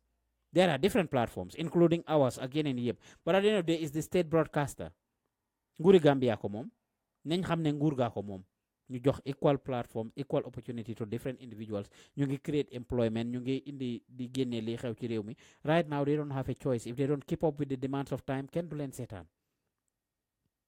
kon the little resources you have ñu ngay jéem a adjust loolu part of the things pour keep staff yi nag kii di Ibrahima Silla nga xam ne mooy boss bi reveal na nag as part of seen New Year's package bi surprise bi pour wax clients yi naka staff yi GRTS yi ne leen kat dem nañ ñu establisher leen lii yokkal nañ leen seen fay bi at 100% réeréewu leen woon mbir gannaaw bi nga xamee ne budget bi def nañ ko maag Eva Sarr ñu review ko fii 2-3 weeks ago when the 2 weeks ago when the minister was at the National Assembly di def budget review bi yu bari la gaay kot foofu the government of the Gambia salary pour employees yi government bi civil servants yi munuñ ko woon a yokka ñu ne lan lañ leen mun a defal seen transportation allowance $500 yi lañ leen daan jox transportation allowance dañ yokka 500 boobu def ko 1500 léegi ñu yokkal leen si $1000 which is very good ñu wax seen different reasons lu tax munuñoo yokka salary yi te kon nguur gi mënuñoo def everything GRTS bi ma interview Ibrahima Silla wax ak moom mu narrate yu bari explain yu bari including the issue of bor bi nga xam ne ñu ngi ko ameel GRA ak niñ ko fayee ak yi ñu amee yeneen parastatals si right now as we speak pour GRTS mun a dem bay yokkal seen staff yi salary naka la ko gaay defee it's a different story dinaa yónnee suñu reporters yi pour ñu dem foofu programme bi dafa guddi is 11 in Gambia bëgguma guide leen lifin waaye dinañ yónnee suñu reporters yi pour ñu dem jokku Ibrahima Silla waxtaan ak moom mu gën a shed moo laaj ci loolu gën see waxtaan ak askan wi incha allah waaye naka la GRTS def ba mun a yokka salary te yeneen government institution si defuñ te si budget bi biñ ko indee ñu ne du mun a nekk te yokkuñ ko MC dañ ko yokka 100%. Which is a big motivation to the employees of GRTS, to the staff of GRTS. Parce que yàgg nañoo toog di struggle at their own level di go to di korti ak yu bari. So ñuy ñaax yeneen parastatals si yeneen government institutions si yeneen government departments si pour ñu follow su toppa si tànki GRTS. Pour ñu toppa si tànki GRTS ba ñoom tamit ñu toppatoo seen employees si yokkal leen salary. su fekkee ne dañ bugg a génnee corruption si dëkk bi si suba maa ngi gis kenn ku binda ni wax ne si ferry terminal bi la taxaw police officer bu jigéen bi nubbut ko daf ko wax ne mu nuyu murit toppatoo ko su ko defee mu jël lifinam bi mu jël motom bi dugalal ko pour mu jàlla dem baara suñ buggee suñ police yi ñàkk a korop suñ buggee suñ soldaar yi ñàkk a korop suñ buggee ñiy liggéey GRA yi ñàkk a korop suñ buggee suñ immigration officers yi ñàkk a korop suñ buggee suñ liggéeykat yi lopitaan yi ñàkk a korop ak all the people that are working for the country. We need to motivate them. We need to give them packages and incentives li tax gaay def lolu. yokkal leen seen fay provide leen training opportunities ak yeneen opportunities lu am solo la kon ñu ngi leen a ñaax pour ngeen toppatoo loolu bàyyi loolu xel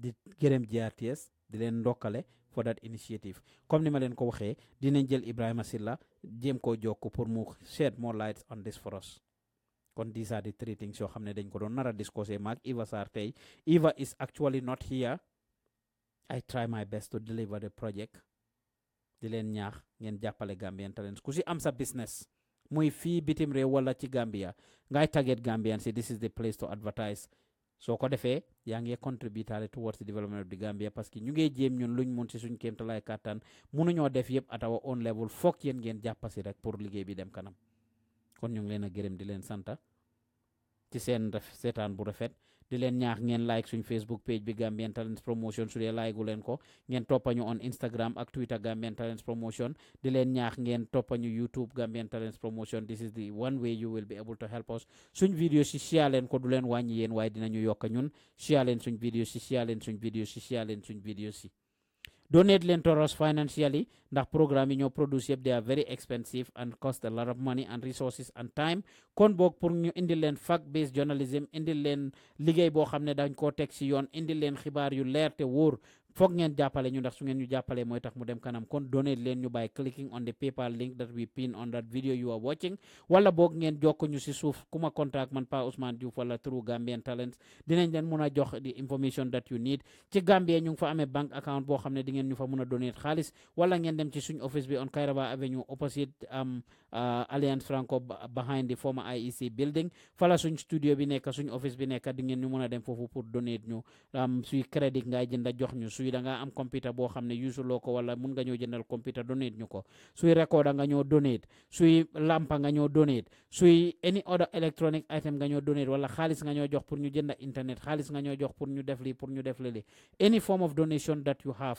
dinañ ko appreciate bu baax a baax a baax jàppale leen ñu mooy tax ñu dem kanam ñu ngi leen a bëggee di leen gërëm bu baax a baax di leen santa until we come your way next week affaire yi back way boys yi of course dégg ngeen am niñ ko waxee the last time play nañ loolu fii nii for you guys ngeen dégg ko ku mel ni Kitaabu mu ngi defoon am a song pour président Barrow di ko ñaax ne na indi boy delloo leen Libya kon duñ def dara lu ñu indiwaat loolu rek indi leen Libya bàyyi Kitaabu li mu wax ne na président Barrow delloo boy génne leen Libya kon ñu ànd ak Kitaabu jërë ngeen jëf ba beneen jamono ëllëg bu leen fàtte ndeysaan dinañ leen indil Celeb Avenue spécial maak Jallow Jerry si suba si incha allah si ngoon si kon incha allah dinañ leen indil lii di si suba si ba si guddi gi dinañ leen indil li xew Banjul yëpp bu leen fàtte ngeen log into Gambian Talents su ngeen eewoo rek duggaleen Gambian Talents is the place to be. Hello.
Sulan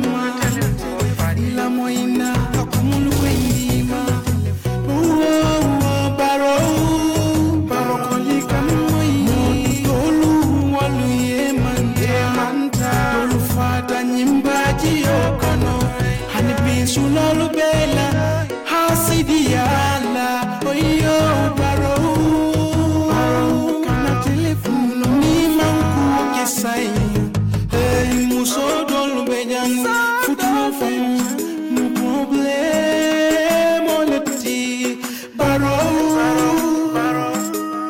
doku dula dolu wal mantita ni seitanam se wal musa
Following the memory lane to history, the story behind the freedom of this country is victory. See, people say that this is the same country that bore the pain our children suffered in vain with their hands and legs bound by the chains that enslaved them, fought our way through the dark era of colonialism, held on farm and hoped for better days during those hard trying times when she was ruled by a dictator, a man who took over her, terrorized her children and left them in pieces from which they're still trying to recover. People say that Gambia is a peaceful place with an amazing culture, a nation so nice with a beautiful structure that it is home of legends with great legacies, home of icons what praise with the struggles of whom the red, white, blue, white and green flag was raised, a nation known for its peace, love and unity, inhabited by people blessed with beautiful smiles of humanity. See, I am not denying any of that, but see, Gambia is not everything people say it is. Do you know that in the Gambia, corruption resides in the hearts of leaders, a place where politicians have plastic smiles fixed on their fake faces, utter sweet words and trick people into believing they're nation builders. Instead, they're actors and two-faced cheaters. The majority of the young people in the Gambia are currently unemployed, even though they have the results, the degrees, the masters and all other required papers, which is why a lot of Gambian youth embark on the risky journey of illegal migration, a journey that costs most of them their lives as they drown into that dream-crushing ocean. You see, instead of figuring out solutions to this problem, everybody is busy pointing fingers. The young people blaming the government for not creating employment opportunities, for not giving them a chance to prove their capabilities, and the government blaming the young people for their lack of diligence. See, Gambia being this boy Bujanga by high school and all of a sudden drops out because he can no longer cope with the school system which he believes is too tough. Mutokir, where is I wajuram wala mudori kampembeda. Morami guram bukoroba munako bro nakala, fajma fanjiki ataya wai. And when he's tired of this, he turns to the streets and earns himself a certificate in robbery, theft and drug abuse. Suparenan, deka binehud, halis amut, chona biyaga na beligi jehud, mandal jisa to madara do them back way.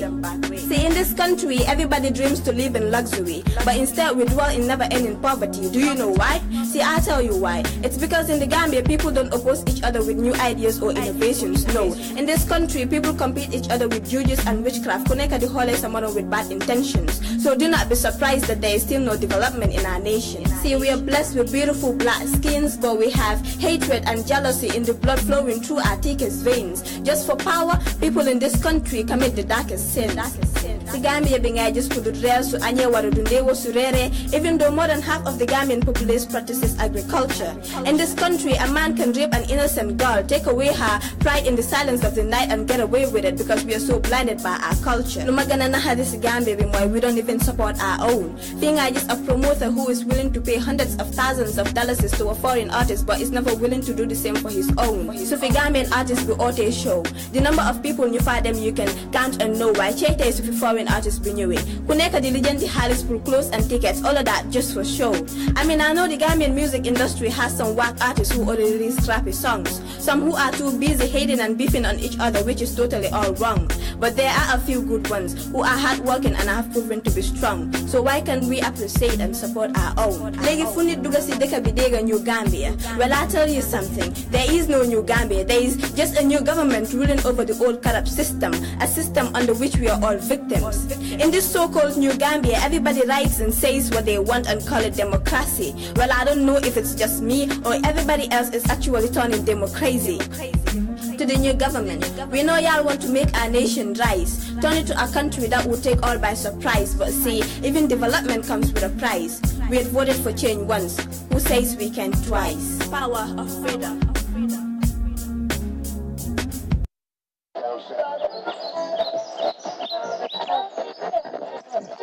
Assalamu alaikum felan kana la tilibula kibaru la sindalma ya fola de ko nyim minister fa ngombe maradi na banko la tenku wala ay tandi ko team occupy Westfield de ay meeting wala commande kama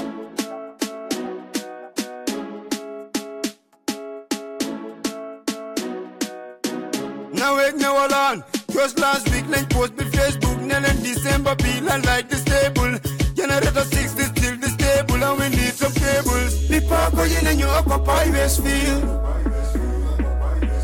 the park in you occupy Westfield my party Biden pon the post if flyer yen to coin reg dinan ataya kamulen ban load le jelti ya Sudan ya dem gen makatin telepatatin kanya le kasi why you not come this is democracy what democracy this is democracy now waiting para ubi Facebook page people in you occupy Westfield minister bisa on a boy meeting people in you occupy Westfield police ID never joke for me Papa in you occupy Westfield Jabari MD bisa tontuna Papa in you occupy Westfield boy in a mine 6 days doc amuti pompe konbi mer buti konbi tur wonjombi yolda mandi full day mungi toke karkurambi telobi suma las mu bi julli bi stil mung si mom tu do si dekk bi ñun don fi do motax ñu bëgg ñatt ñun luñ fi mom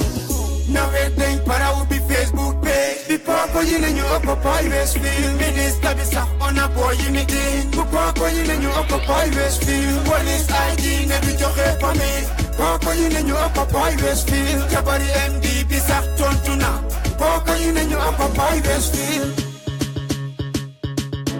papa in you occupy Westfield papa in you occupy Westfield Papa, you occupy Westfield. Papa, you occupy Westfield. Papa, you occupy Westfield. Papa, you occupy Westfield.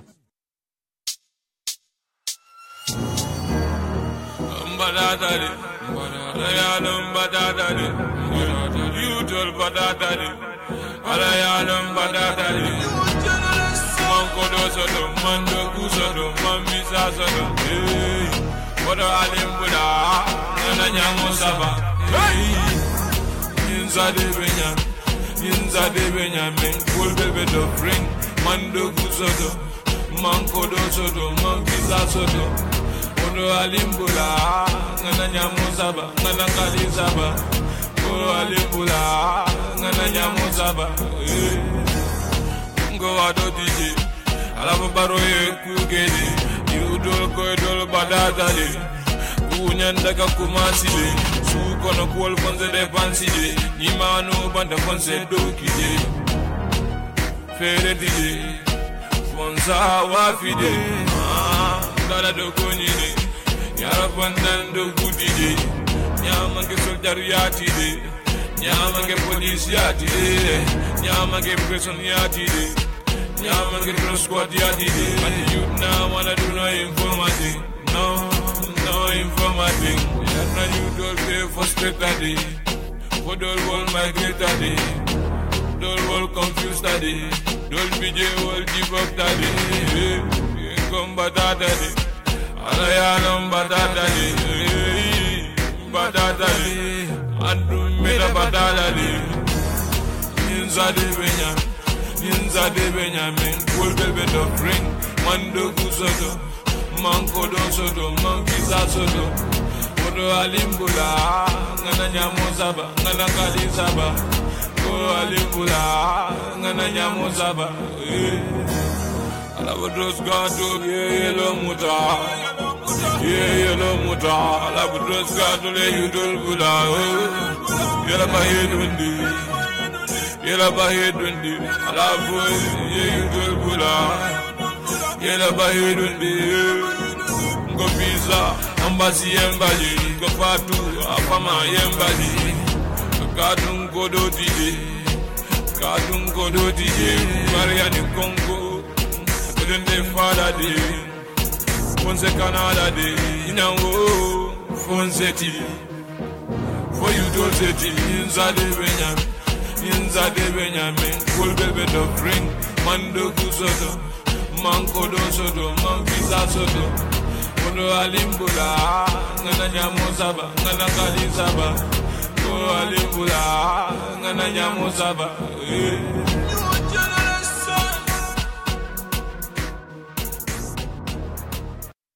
This is New Generation Entertainment.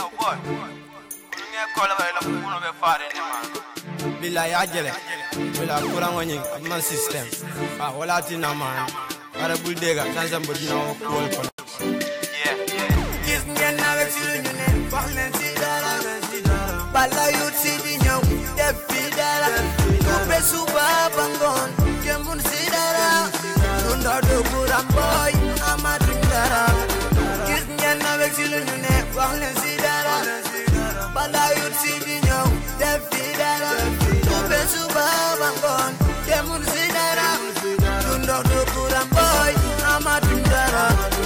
Ku jamal buka keno kurang okoma, ku jamal buka keno kiyo koma. Kurang odanin na, dinding keba, musuka bukebe la kompune. Tere tige, karalal bela komplain, kadung kurang tige, jandal bela komplain, kadung kurang tige. Sadela nyado da buka keno kurang okoma. Sadela nyado da buka keno kiyo koma. Kali kumwine kurang epopula ideme. Nizade benyami kurang oningi yokema. Iri yang nawe silunyune baklen sidara. Bala yut sidinyo defi dara. Tupe suba bangon kemun sidara. Do kuram boy amatum dara gis ngeen na wek si lu ñu ne wax leen si dara bala yut si di ñëw def fi dara be suba bangon kemun si dara do kuram boy amatum dara ñu ñi tok ci xat do ne waxoon ci suñu dara hey suba bangon do muna am dara de ka bi di leen def do muna gis dara ya bo di jo ci xat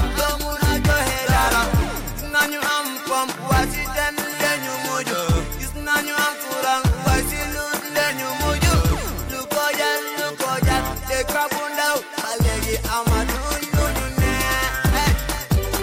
ku jamal buka keno kurang okoma ku jamal buka keno dio koma kurang otani na tinkeba mutuka kukebe la komple gis ngeen na wek silu ñu ne wax leen si dara bala yut si di ñëw def fi dara be suba bangon kemun si dara ndaw do kuram boy amatu dara gis ngeen na wek si lu ñu ne wax leen si dara bala yut si di ñëw def fi dara be suba bangon kemun si dara ndaw do kuram boy amatu dara New Generation Entertainment.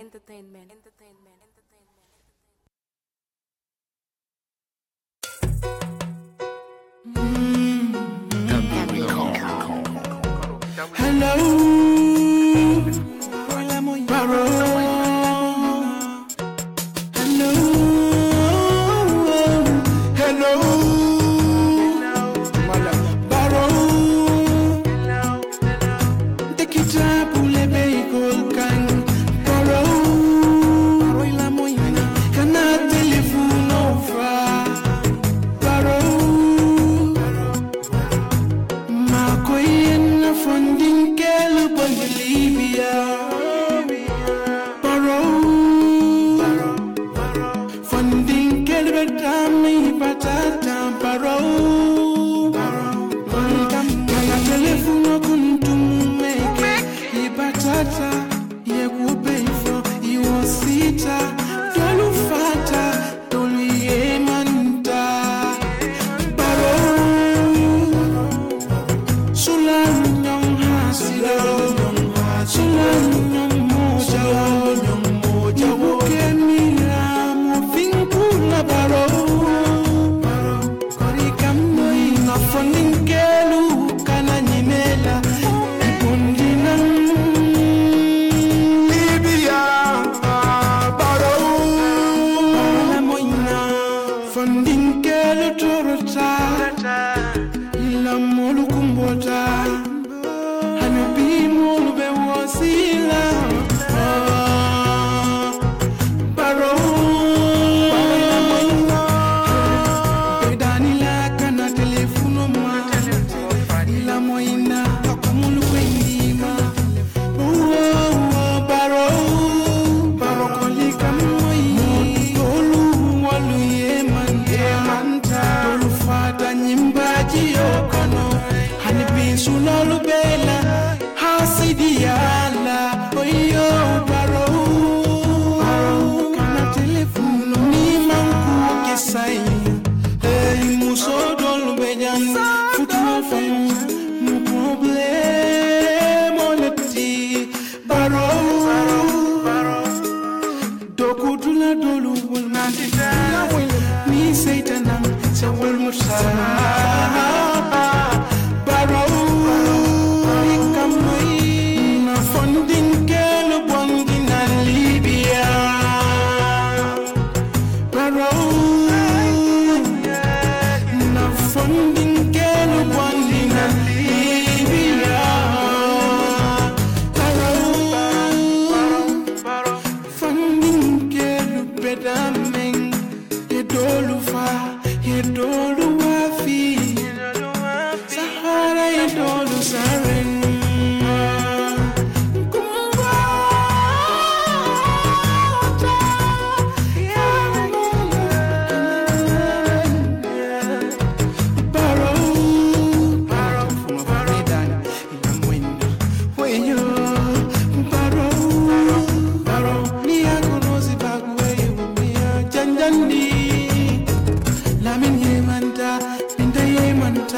Fatu fata, lamin yemanta, fatu fata, pinta yemanta.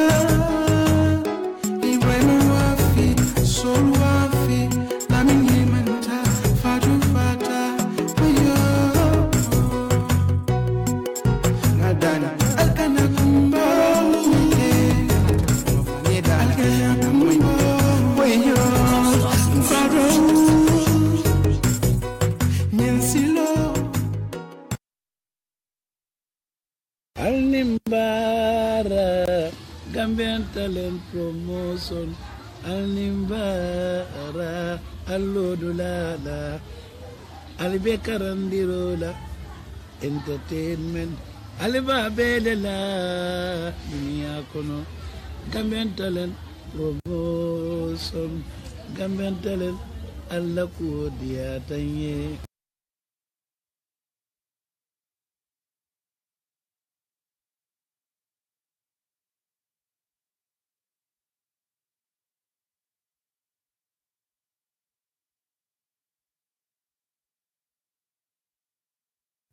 hey yow suma xeet gi dugga na gune gi faxas xar si digga bi bëggut benn bu dut bi pa os kuy dëbba ci génn gi Gambian Talent Radio wala boog Gambian Talent Radio di bëggee waaw promoting Gambia to the world ma ne ko hey toj fu kenn tojul def lu kenn defut su leen neexee na xolli kapoot ñoo éeg ak lu kenn jotul Gambian Talent up to any level better than the devil any beat nga jox ma ma lekka baseline di beat to treble pa o suñ doole emut moo tax kenn duñu fi batul su dee nañ baxal ñoo raw gaas raw ketul ñam ñëw teguñu daw roof seen loxo setul ma pundal faxas fépp ñu daw laaxu seen loxo setul toj Gambie toj Sénégal suy armi may général bi at may Macky Sall xel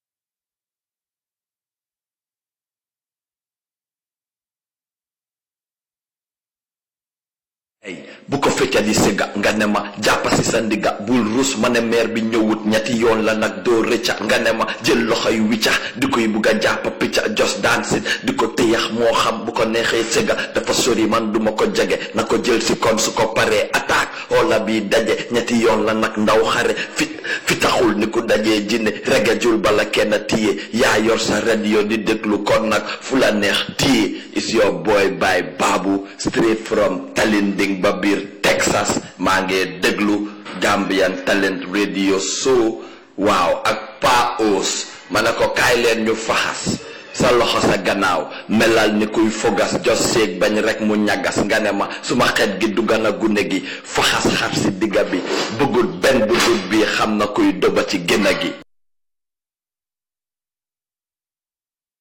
xaar ma su dee bëgg nga ma kaay foon ma yow su dee noob nga ma waaw waa àdduna man Aliou Badara ak Humanity Stars bés bu ne saa su ne ñu ngi déglu di toppa Gambian Talents Radio di wax ñépp ne di déglu di toppa Gambian Talents Radio ñu jox leen xibaar yu baax xibaar yu leer ak ay njaaxum yuy xew ci réew mi jëlal Alnimbara Gambian Talent Promotion Alnimbara Allodulala Alibekarandirola Entertainment Alibabelela Dunia Kono Gambian Talent Promotion Gambian Talent Allah Kudia Tanye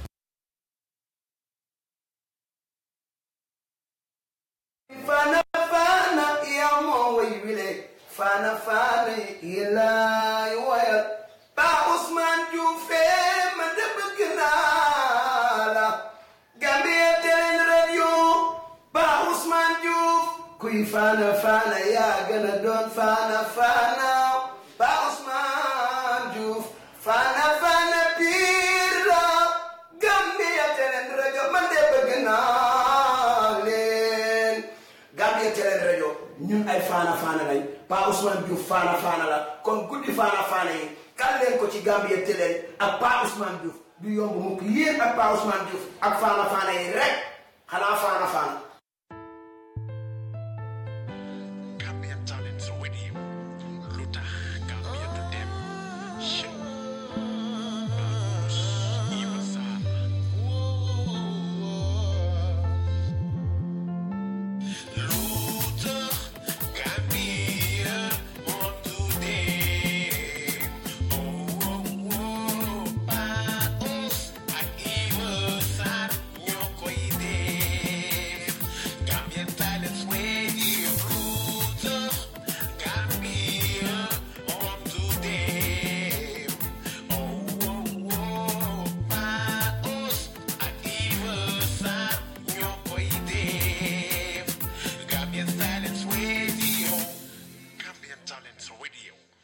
Lutakh Gambia to them show